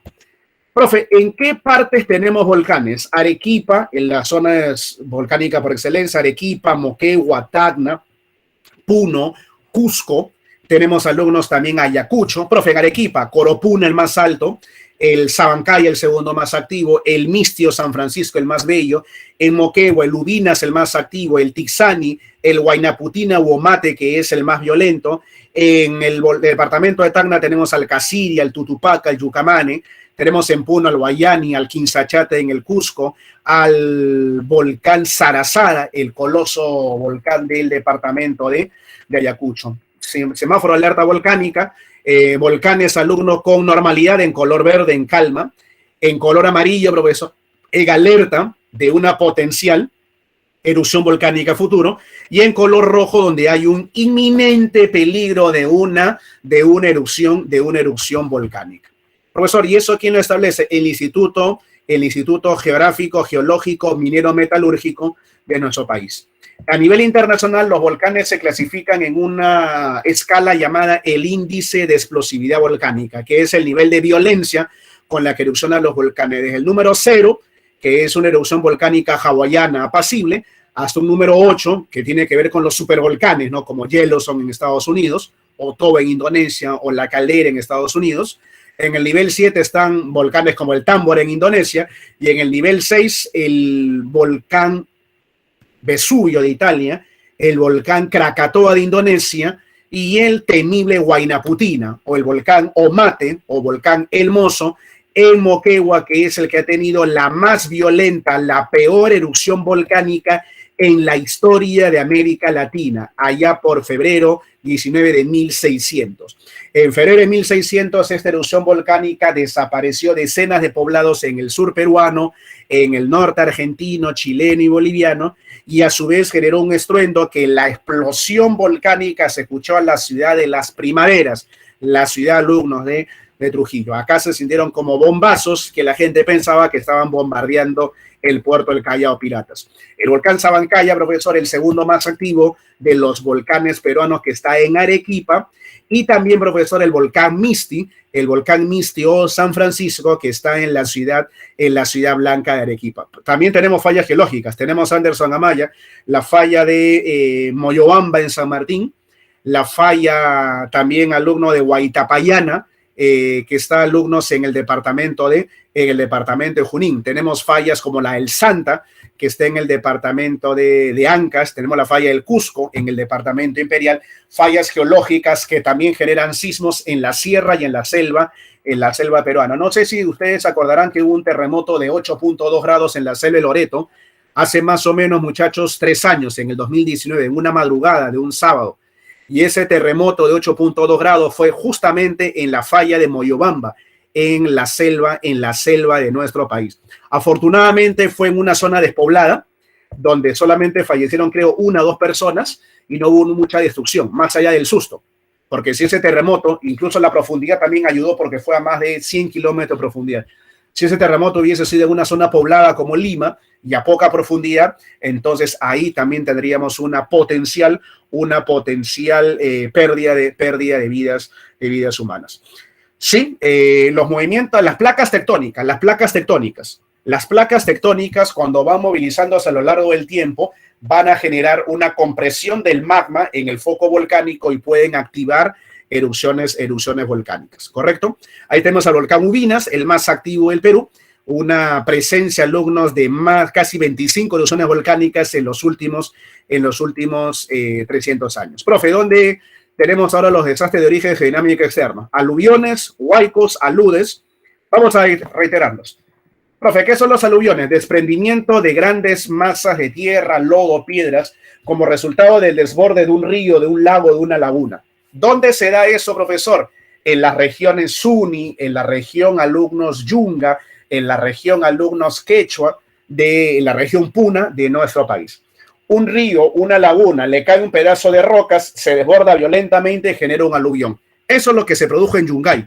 Fue un aluvión, porque un pedazo del glaciar Huascarán Norte cayó en la laguna Yanganuco de Ancash y se desbordó. Y el desborde de la laguna súbitamente, violentamente, generó un aluvión. El aluvión, alumnos, es impredecible, es de un momento a otro y es sumamente violento. Mientras que el huaico es, alumnos, son desprendimientos también de masas de tierra, de masas de roca, pero no por el desborde de un río, no por el desborde de un lago, sino por lluvias torrenciales que arrancan pedazos de roca, de tierra. Los huaicos van creciendo paulatinamente, a diferencia de los aluviones que son de un inicio intempestivo, violento, aunque los huaicos también pueden ser sumamente destructivos. ¿Dónde tenemos a los huaicos? Principalmente, alumnos, en la región sierra, en la Yunga, y como tienes en la pregunta número 7, en los últimos años en la guía de clase, la deforestación de los bosques en la selva alta está generando pérdida de árboles y pérdida de raíces de árboles que le daban consistencia al terreno. Al dejarlo sin raíces la tierra, pues las lluvias deslizan el lodo, las piedras y van mayor probabilidad de los huaicos. Profe, y en cuanto a los aludes, alumnos, tiene que ver con un desprendimiento de grandes masas de hielo, agua en estado sólido, que arrancan rocas, tierra y que se vienen pendiente abajo. Esos aludes, profesor, son los que ocurren en Perú. Diferenciarlo de las avalanchas, que es el galicismo, el término, alumnos, el término francés para hablar justamente de estos desprendimientos de masas de hielo. ¿Cuál es la diferencia? Que las avalanchas se dan en Europa y en América, en nuestra América, le decimos aludes. Otra diferencia, los aludes se dan en cordilleras más altas, como por ejemplo en América, en nuestro continente, que aparte de hielo arrastran rocas, o sea, tienes hielo más rocas, cosa que no ocurre en la avalancha, que es básicamente alumnos de hielo. Profe, ¿cuál es el más violento? El más peligroso, el más violento son los aludes en comparación a las avalanchas. ¿Dónde hemos tenido eso? En la región Janca o Cordillera de nuestro país. El terremoto del año 2007, del año 70 en Chimbote, desprendió al Huascarán Norte y eso generó un alud. Y el alud luego cae en la laguna Yanganuco y produjo un aluvio. Los desastres, profesor, hidrometeorológicos, inundaciones, sequías, heladas, friaje y el fenómeno del Niño. Profe, ¿qué es la inundación? El desborde del caudal del río debido, 1, a las lluvias torrenciales y 2, a la colmatación, al relleno del cauce del río por sedimentación. Profe, es por culpa de la basura, ¿no? No necesariamente. También el río, cuando pasa en un cauce, deja agua y tierra, piedras. Y esa tierra, esas piedras van rellenando el cauce y lo van colmatando. Por eso que antes de la época de lluvias torrenciales, que es en el verano, se tiene que con maquinaria pesada limpiar el cauce del río, descolmatarlo para dejarlo libre sin sedimentos y que el río no vaya a desbordarse. Si no lo descolmatamos, hay una potencial amenaza de un desborde, de una inundación. ¿Dónde tenemos inundaciones en el verano? Diciembre, enero, febrero, marzo. Alerta roja en todo el Perú. Lo tenemos en la selva peruana, en Loreto, lo tenemos en San Martín, lo tenemos en el Cusco y en la costa norte, profesor, de nuestro Perú, en Tumbes y el departamento de Piura. Mucho más cuando hay fenómenos del Niño. La riqueza de nuestro país se ve que también nos lleva a tener sequías, que es la ausencia regular de lluvias torrenciales en una región donde normalmente llueve a lo largo de al menos 15 días consecutivos o 30 días no consecutivos en un intervalo de 3 meses. Cuando deje llover regularmente en una zona, estamos ante una sequía, causada usualmente por el cambio en la circulación del viento que transporta las nubes. ¿Qué departamentos, profesor, están más afectos a las sequías? Mira el mapa. Tenemos a Tacna, a Puno, a Moquegua, Arequipa, al Cusco, a Apurímac, a Ayacucho, profesor, a Huancavelica, una partecita de la Sierra de Ica y también alumnos en la zona norte, en Piura, en Tumbes. Profe, ¿cuándo ocurre eso? Normalmente en la época de invierno. La helada, mira la pregunta número 5, Salón, de la guía de clase. La helada es el descenso de la temperatura violentamente entre horas de día y noche, normalmente alumnos en la estación otoño-invierno, desde el mes alumnos de abril-mayo hasta el mes de octubre. Profe, y esas heladas se diferencian. La helada blanca, en la que te cae escarcha, que se coloca sobre la vegetación, en la lámina de hielo, y en la que te cae nieve, granizo, que es hielo seco. Y ese hielo seco, alumnos, esa nieve, ese granizo se llama helada negra.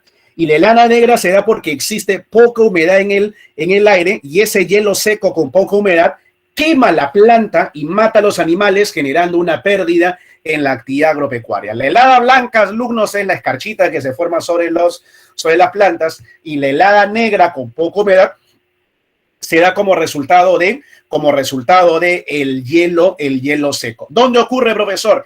En la sierra de Puno, de Tacna, de Moquegua, de Arequipa, del Cusco, de Apurímac, de Ayacucho, de Huancavelica, de Junín, parte de la sierra limeña, en Pasco, en Huánuco y también en Cajamarca. Profesor, descenso violento de la temperatura en zonas de más de 3.500 metros de elevación con un clima templado frío. O sea, según Pulgar Vidal, esto es a partir de la región Suni, alumnos. La región Suni. Hay otro fenómeno parecido que se llama el friaje, que es el descenso violento de la temperatura entre el mes de mayo y septiembre en la selva peruana, pero ya no por la influencia de las brisas catabáticas de la montaña gélidas, sino por el anticiclón del Atlántico Sur, que afecta a la selva puneña, Madre de Dios, con más fuerza, Cusco, Ucayali, el departamento de Junín, Pasco, Huánuco, San Martín, alumnos y Loreto. Profesor, ¿qué ocurre en el friaje? Lluvias intensas, torrenciales y descensos de temperatura en plena Amazonía a 10 grados, a 8 grados Celsius. ¿Cuál es la diferencia, profesor, con las heladas? Friajes en la selva, helada en la sierra. Primera diferencia fundamental. El friaje, alumnos, suele durar ráfagas de algunos días, aunque se prolonga desde mayo hasta septiembre, pero dura 8 días, 10 días, luego vuelve a hacer calor y otra vez luego viene el frío. En cambio, la helada es permanente, de abril hasta aproximadamente agosto fuerte, pero se prolonga hasta septiembre, octubre. El friaje es por culpa de el viento anticiclón del Atlántico Sur que trae gelidez de la Antártida, mientras la helada es generada, alumnos, por el viento catabático. El friaje produce lluvias intensas y vientos fuertes en la selva, mientras que la helada puede generar la helada negra, hielo, caída de nieve, caído de granizo, alumnos. El fenómeno del Niño es la alteración oceánico-atmosférica en la que la temperatura del Pacífico oriental se incrementa. En el caso sudamericano, hay más evaporación, más cantidad de temperatura, más cantidad de nubes, lluvias torrenciales, y el Pacífico occidental, Australia, se enfría, generando menos precipitación, presencia de sequías, y los bosques lluviosos normalmente de Australia, que tienen sequías, se convierten en zonas de incendios forestales. Profe, como se calienta el mar, los peces mueren ante la desaparición del fitoplancton, afectando principalmente a la costa norte y a la costa centro de nuestro Perú. Ahí tienes una imagen del niño costero que ocurrió en el año 2017, que es una anomalía del fenómeno del Niño. Mientras el fenómeno del Niño es un fenómeno que afecta a todo el Pacífico, el Niño costero solamente es un calentamiento rápido de las costas ecuatorianas, peruanas y chilenas. El fenómeno del Niño es global en el Pacífico y el Niño costero solamente es localizado entre Ecuador, Perú y Chile. Ambos generan aumento de la temperatura, solo que el fenómeno del Niño te anticipa con 1 año y medio, 18 meses previos que va a ocurrir, mientras que el Niño costero suele aparecer en cuestión de semanas. El Niño costero del 2017 nos avisó con 7 semanas de anticipación y no nos dio tiempo para poder descolmatar el cauce de los ríos y por eso se dieron grandes inundaciones y desastres naturales. El fenómeno del Niño, reitero, es global y el Niño en todo el Pacífico y el Niño costero es solamente en la parte oriental. ¿Qué ocurre en el fenómeno del Niño y en el Niño costero? Como la pregunta número 4. La termoclina, que es la separación del agua caliente superficial y el agua fría, alumnos, del agua fría profunda, normalmente está a 200 metros de profundidad. Cuando existe el fenómeno del Niño y el Niño costero, el mar se calienta tanto que la termoclina se profundiza porque la zona caliente puede llegar a 300, 400 metros de profundidad. Y ahí se altera la circulación de los vientos alisios, llamado la circulación de Walker. Esa circulación de Walker es la que mantiene el equilibrio en el Pacífico y cuando ocurre una disminución de los vientos alisios y una alteración de la circulación de Walker, se dan las condiciones para el fenómeno del Niño. Profesor, desastres de origen biológico, endemia, epidemia, pandemia, de origen antrópico, incendios, explosiones, contaminación ambiental. Observa, una pandemia es cuando una enfermedad se convierte en desastre, cuando el agente infeccioso adquiere una difusión de epidemia o de pandemia. En este caso, una enfermedad que afecta a alumnos a un lugar específico del planeta se le llama endemia. Como por ejemplo el dengue, que siempre se va a dar, profesor, siempre se va a dar en la selva, principalmente en la temporada de verano. Profesor, cuando surge la enfermedad y ataca un número de personas en un mismo lugar, en un periodo de tiempo se convierte en una epidemia. Normalmente, Salón, en una epidemia ya se sabe cuántas personas van a verse afectadas por esa enfermedad, porque ya tienes mapeado con anticipación esa enfermedad. Pero cuando surge una enfermedad nueva y esa enfermedad empieza a saltar por todo el mundo, empiezan a darse casos de pandemia, como las del SARS-CoV-2 del año 2019, el SARS-CoV, que es COVID-2, el virus que produce la enfermedad del COVID-19, o la enfermedad del SARS original del 2002, que fue en China, o la viruela, que era una enfermedad terrible, alumnos, que hasta la vacunación en los años 60, 70, 80 se pudo erradicar de los seres humanos. El sarampión, que también se controla con vacunas, la gripe española, de gran mortandad entre 1918 y 1920, la peste negra, el VIH, o de repente también hablar de enfermedades más mortales como el ébola, ¿no? Con brotes en el África central.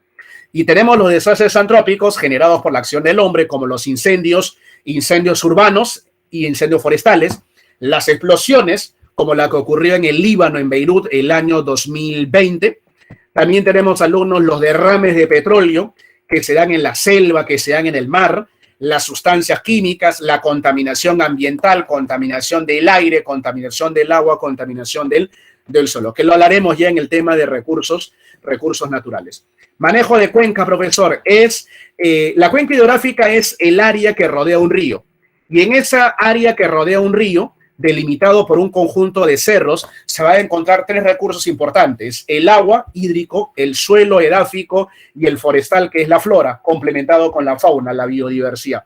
Es ahí donde el manejo de cuencas hidrográficas es el conjunto de acciones destinadas a la gestión sostenible y racional de los recursos naturales principales que contiene una cuenca hidrográfica. Y esa gestión tiene que darse con 3 pilares: el accionar del Estado, que es el sector público, la participación alumnos privada, que es el capital empresarial, y la colectividad, que es la sociedad civil. Si es que no se incluye la sociedad, vamos a tener conflictos sociales como los que usualmente tenemos y encontramos en diversos rincones del país contra la actividad, por ejemplo, minera y la actividad industrial. Por esa razón que siempre los proyectos tienen que tener en consideración al Estado, a la empresa y también a la sociedad civil en el manejo de cuencas hidrográficas. Profesor, el manejo de cuencas hidrográficas es un término que viene de los Estados Unidos Es una unidad territorial, la cuenca hidrográfica, en la que vamos a encontrar un río principal y un conjunto de afluentes. Ese manejo de cuencas tiene que ver con la gestión, la planificación y el uso racional de los recursos naturales para aprovecharlos racionalmente para satisfacer nuestras necesidades sin depredarlos y dejando esos recursos para las futuras generaciones. Profesor, entonces, el manejo de cuencas es una manera como el hombre va a intervenir en los recursos naturales y la gestión de una cuenca hidrográfica. Esa cuenca hidrográfica, profesor, tiene problemas como la deforestación, pérdida de la cobertura vegetal, la desertificación, que es la pérdida de los suelos, la depredación, que es la destrucción de la flora y la fauna, la salinización, que es la concentración excesiva de minerales, de sales, y la contaminación del aire, del agua y del suelo. En el caso, profesor, del manejo de cuencas hidrográficas, el Ministerio de Desarrollo Agrario y Riego tiene al ANA, Autoridad Nacional de Aguas. Esa Autoridad Nacional de Aguas tiene la función de gestionar integralmente los recursos hídricos de cuencas hidrográficas de acuíferos, que vienen a ser alumnos las aguas subterráneas y también las nacientes, que son los glaciares. Importante, alumno, destacar, porque hemos tenido preguntas de glaciares. El glaciar es una gran acumulación de masas de hielo que se dan en zonas de alta montaña o en zonas, alumnos, de regiones polares. Estos glaciares, alumnos, pueden generar de manera violenta aludes, que son desprendimientos de hielo en zonas de alta montaña, de alta cordillera. Profe, Perú es un país tropical, sí, pero la criología o glaciología señala que al ser un país cercano al Ecuador, si tiene más de 5.000 metros de altitud, puede presentar hielo eterno, hielo permanente por temperaturas bajo cero. Cosa que ocurre en nuestro caso. Nosotros tenemos, alumnos, masas de hielo, gracias justamente a las altas cumbres de la cordillera de los Andes. Departamentos como Ancash destacan para la glaciología por presentar una gran concentración de glaciares en nuestro país. Profe, lastimosamente el glaciar está derritiéndose por culpa del calentamiento global. Glaciar fundamental para fuente de agua dulce, para regular el caudal de los ríos, sensible al cambio climático. Si desaparecen los glaciares, nos quedaríamos sin la alimentación principal para los ríos de nuestra costa. Profe, ¿qué factores permiten la presencia de glaciares? La alta latitud, que es en este caso la cercanía a las zonas polares, y la gran altitud, que es la considerable elevación del territorio. En el caso peruano es por gran altitud, por gran elevación. Un volcán, profesor, va a tener una zona de acumulación, alumnos, parte superior, donde se acumula la nieve, y tendrá una zona de ablación o de pérdida en las partes bajas, donde se va evaporando el hielo por el aumento de la temperatura. Zona de acumulación, parte superior, y zona de pérdida o ablación, que es la zona inferior. Simple lógica, muchachos, señoritas. La parte alta es más fría y ahí se acumula el glaciar, el hielo, y las partes bajas son más calientes y ahí se va perdiendo el glaciar. Profe, en el caso de los glaciares en el mundo, hay glaciares continentales o inlandsings, que son los glaciares de alta latitud cercanos a los polos, como la Antártida, el 90% del hielo, y Groenlandia con 8% del hielo total. Profe, o sea que el 98% de los glaciares se encuentran en el polo sur y en el polo norte. Exacto. Y nuestros glaciares, profesor, son glaciares de montaña, glaciares alpinos, glaciares de gran altitud, como es el caso de los Andes sudamericanos, de las rocosas norteamericanas, de los Alpes europeos y de los Himalaya, que están en el continente asiático, que es la cordillera Himalaya la que tiene más glaciares a nivel mundial. Profe, el Perú tiene, alumnos, una gran concentración de glaciares, 18 cordilleras con presencia glaciar, destacando, muchachos, en los glaciares de montaña o alpinos en el Perú, la Cordillera Blanca en Ancash, protegido por el Parque Nacional del Huascarán. Ahí tienes la Cordillera Blanca, la Cordillera del Huayhuash. Te puedo mencionar a la Cordillera, alumnos, de Vilcanota, la número 16 en el Cusco. La Blanca es la número 1 en glaciares y la de Vilcanota la número 2 en superficie de glaciares.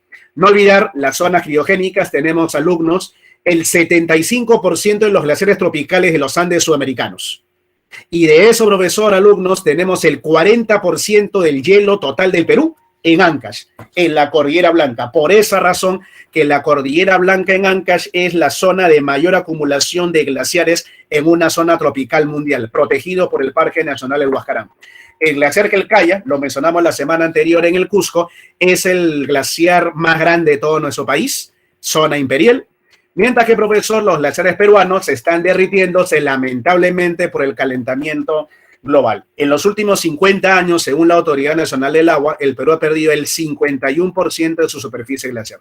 Y muy rápidamente, muchachos, la gestión de riesgos de desastre. Ya sabes que es un riesgo, es, profesor, las muertes, los heridos, las pérdidas económicas ante un desastre. La gestión de riesgos es un conjunto de acciones sociales para prevenir, mitigar y controlar permanentemente las potenciales pérdidas del riesgo. La prevención son medidas previas para poderse anticipar al desastre. La mitigación, alumnos, son medidas para reducir, alumnos, los daños. Y la adaptación son medidas de adecuación de las personas, de la sociedad, ante un potencial desastre. Tenemos una cultura de prevención, tenemos un plan de operaciones de emergencia, tenemos el simulacro para poder dar una emergencia simulada y la alerta, que es la señal de alarma para tener nosotros la noción de que va a existir un desastre. ¿Cuáles son los procesos, profesor, en una gestión? En un ordenamiento territorial, alumnos, observen cómo se da a dar un desastre en una zona sin planificación y en una zona con planificación. ¿Cuáles son las fases? La gestión prospectiva, que es anticiparse la ocurrencia del desastre. La gestión reactiva, que es, alumnos, la gestión correctiva, que es corregir, subsanar las debilidades que podrían generarnos pérdidas económicas y humanas en un desastre. Gestión prospectiva antes del desastre, correctiva antes del desastre, y la gestión reactiva, que es durante y después del desastre, reactiva, cómo vamos a reaccionar, cómo vamos a comportarnos ante la ocurrencia de un desastre. La defensa civil, alumnos, es capitaneada por el SINAGER. Es un sistema interinstitucional creado en febrero del año 2011 durante el segundo gobierno de Alan García, destinados, alumnos, a la participación pública y privada y de la colectividad para enfrentarnos a la ocurrencia de un desastre. Tenemos, alumnos, al INDECI, al Instituto Nacional de la Defensa Civil, las direcciones regionales, el Comité de Defensa Civil y las oficinas de la Defensa Civil. El INDECI, alumnos, es el Instituto Nacional de la Defensa Civil, que es el órgano especializado técnico para gestionar los desastres. Capitaneado políticamente por la presidencia del Consejo de Ministros, que está liderado por el presidente de la República y el primer ministro. Profesor, esa estructura del SINAGER reemplaza al SINADECI, que era hasta el año 2011 el Sistema Nacional de la Defensa Civil. El SINAGER, profesor, tiene al CEPLAN, al Centro de Planeamiento Estratégico, al INDECI, al Consejo Nacional de Gestión de Riesgo de Desastre, que son los ministerios, capitaneados por la presidencia del Consejo de Ministros, y el Centro Nacional de Prevención de Riesgo de Desastres, que interactúan con los gobiernos regionales y los gobiernos locales. La defensa civil, entonces, es el conjunto de medidas y acciones destinadas a evitar, prevenir, preparar a la población ante la ocurrencia de un desastre. El Instituto Nacional de la Defensa Civil es el órgano técnico especializado dependiente de la presidencia del Consejo de Ministros, responsable, alumnos, de la gestión del riesgo de los desastres. Profesor, presidencia del Consejo de Ministros, que tiene a su vez un organismo especializado que se llama el Ministerio de Defensa. ¿Por qué, profesor, el Ministerio de Defensa? Porque son los militares los que normalmente salen en la defensa de la ciudadanía, al socorro cuando existen desastres. Profesor, funciones del INDECI: asesoran, alumnos, a la presidencia del Consejo de Ministros y al presidente de la República, responsables de coordinar, facilitar las políticas e implementación de la gestión nacional del riesgo de los desastres. También, profesor, establece la Red Nacional de Alerta Temprana. Por ejemplo, tenemos ya implementándose en el mar peruano un sistema de sensores para avisar, 108 sensores, cuando existe un sismo en el Océano Pacífico, brindar asistencia a las autoridades locales, regionales y el gobierno central. Y también, alumnos, no olvidar que el Instituto Nacional de la Defensa Civil brinda apoyo a la población, brinda apoyo humanitario y cuenta con el Centro de Operaciones de Emergencia Nacional, que interactúa con instituciones especializadas en geodinámica interna, geodinámica externa, hidrometeorología, para poder monitorear de una adecuada manera cualquier desastre. El INDECI se creó, alumnos, en el año 72 con Juan Velasco Alvarado, después de que tuvimos el terremoto más salud más aluvión de 1970. Profe, el terremoto de Ancash, que ya sabes, fue un terremoto en la que no estábamos preparados para nada. El terremoto más salud más aluvión, y después de ese desastre reaccionó el Perú, que tenía que tener un sistema de preparación interinstitucional, sociedad civil, Estado peruano y sociedad privada para poder alumnos socorrer los desastres. Los principios de la defensa civil: permanente, constante, humanitario, apoyo, universal a todas las personas, solidario, cooperación, comunitario, hablamos alumnos de toda la sociedad integrada y unida, y multisectorial, porque estamos hablando de la sociedad privada, la sociedad civil. Profe, una consulta. Entonces, ¿todos estos principios tienen que darse dentro de la defensa civil? Sí. Principalmente alumnos lo permanente, constante.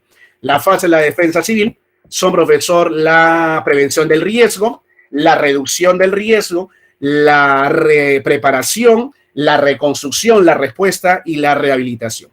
Profe, disculpe, la prevención, la reducción del riesgo son antes, durante alumnos el riesgo, durante el desastre, y después viene la reconstrucción, la preparación, la respuesta y la rehabilitación alumnos del mismo. La prevención, profesor, son medidas antes, previas, anticipándose al desastre, prevención del riesgo. La reducción del riesgo es identificar las debilidades para corregirlas o eliminarlas. Profesor, la reconstrucción es nuevamente restablecer la normalidad luego de haberse ocurrido la emergencia, o sea, la respuesta de la sociedad ante el desastre. Vamos rápidamente, muchachos, a las claves porque el tiempo es bastante corto. La número 1, verdadero es 1 falso, porque fue en el año 60, 2 verdadero, 3 falso y 4 verdadero. La clave entonces, Salón, me ayudas ahí en el chat. La número 1 es la letra B, muy bien. La número 1 la B. La número 2, Salón. ¿En dónde ocurren los huaicos? Profe, usted me dijo que en la zona de Chosica, y la zona de Chosica, según Pulgar Vidal, es la región Yunga. Entonces la respuesta tiene que ser excelente, la C, muy bien, la C. Muchachos, ¿qué departamento amazónico estaría menos expuesto al friaje? Amazónico, profesor, sí. Amazónico, profesor. Profe, Puno sí tiene, ¿no? Ucayali también. Amazónico, Amazonas, pues. Amazonas. 3 la B. 4, marca lo verdadero. La 1 verdadero, la 2 verdadero, la 3 falso y la 4 falso. Entonces, ¿cuál sería la clave? 1 y 2, ¿no? 1 y 2. Clave, muchachos, señoritas, la respuesta, la A. 4 la A. Vamos con la 5. La helada negra. ¿No te dije que era hielo seco? Y si hay hielo seco, entonces hay poca humedad, pues. Claro, la temperatura con poca humedad. O sea, aire seco, 5B. 5B. Y el hielo seco quema la planta, pues, mata a los animales. 6. ¿Qué departamento de los que tienes ahí en la pantalla no tiene volcanes? Puno sí, Arequipa sí, Huancavelica no, Tacna sí. Profe, usted los mencionó. Huancavelica, 6 la C. No, Puno sí tiene, ¿eh? Puno tiene al Guayani, Arequipa te dije al Misti, y en Tacna te dije al Tacora, o sea, tienen volcanes. Huancavelica no, 6 la C. 7, lo hicimos en clase. ¿Qué está produciendo huaicos en la selva alta? Que cortemos los árboles, profesor, se llama la deforestación. 7 la D, correcto, 7 la D. La 8, marca lo falso. La 1 verdadero, la 2 falso, la 3 falso porque fue el callejón de Guaylas, y la 4 verdadero. Profe, no hay clave. ¿Cómo que no hay clave? Te piden lo falso, lo incompatible, lo erróneo. ¿Cuál sería la respuesta, Salón? La C, 8 la C, falso, incorrecto. 9, señala el factor equivocado. Mira, equivocado. ¿Cuál de ellos no produce inundaciones? La A sí, la B sí, la D no porque es natural, la D sí. Profe, la C, pues, la alternativa, la existencia de cascadas y cañones en el curso alto, letra C, 9 la C. Y la número 10, profesor, ¿cuál no es una consecuencia de la desertificación? Recuerda que la desertificación es un proceso humano. Profesor, la A sí es, la B también, la C no, profe, porque la C es natural, y la D tampoco, profesor. Entonces la respuesta es la letra C, 10 la letra C. Listo, muchachos, muchas gracias por la atención prestada, cuídense mucho y nos estamos viendo la próxima sesión. Muy buenos días con Repaso San Marcos, aula 032. Buena semana para todos y a seguir estudiando, muchachos, por conseguir nuestro objetivo de ingresar a la universidad. Muy buenos días con todos, cuídense, nos vemos.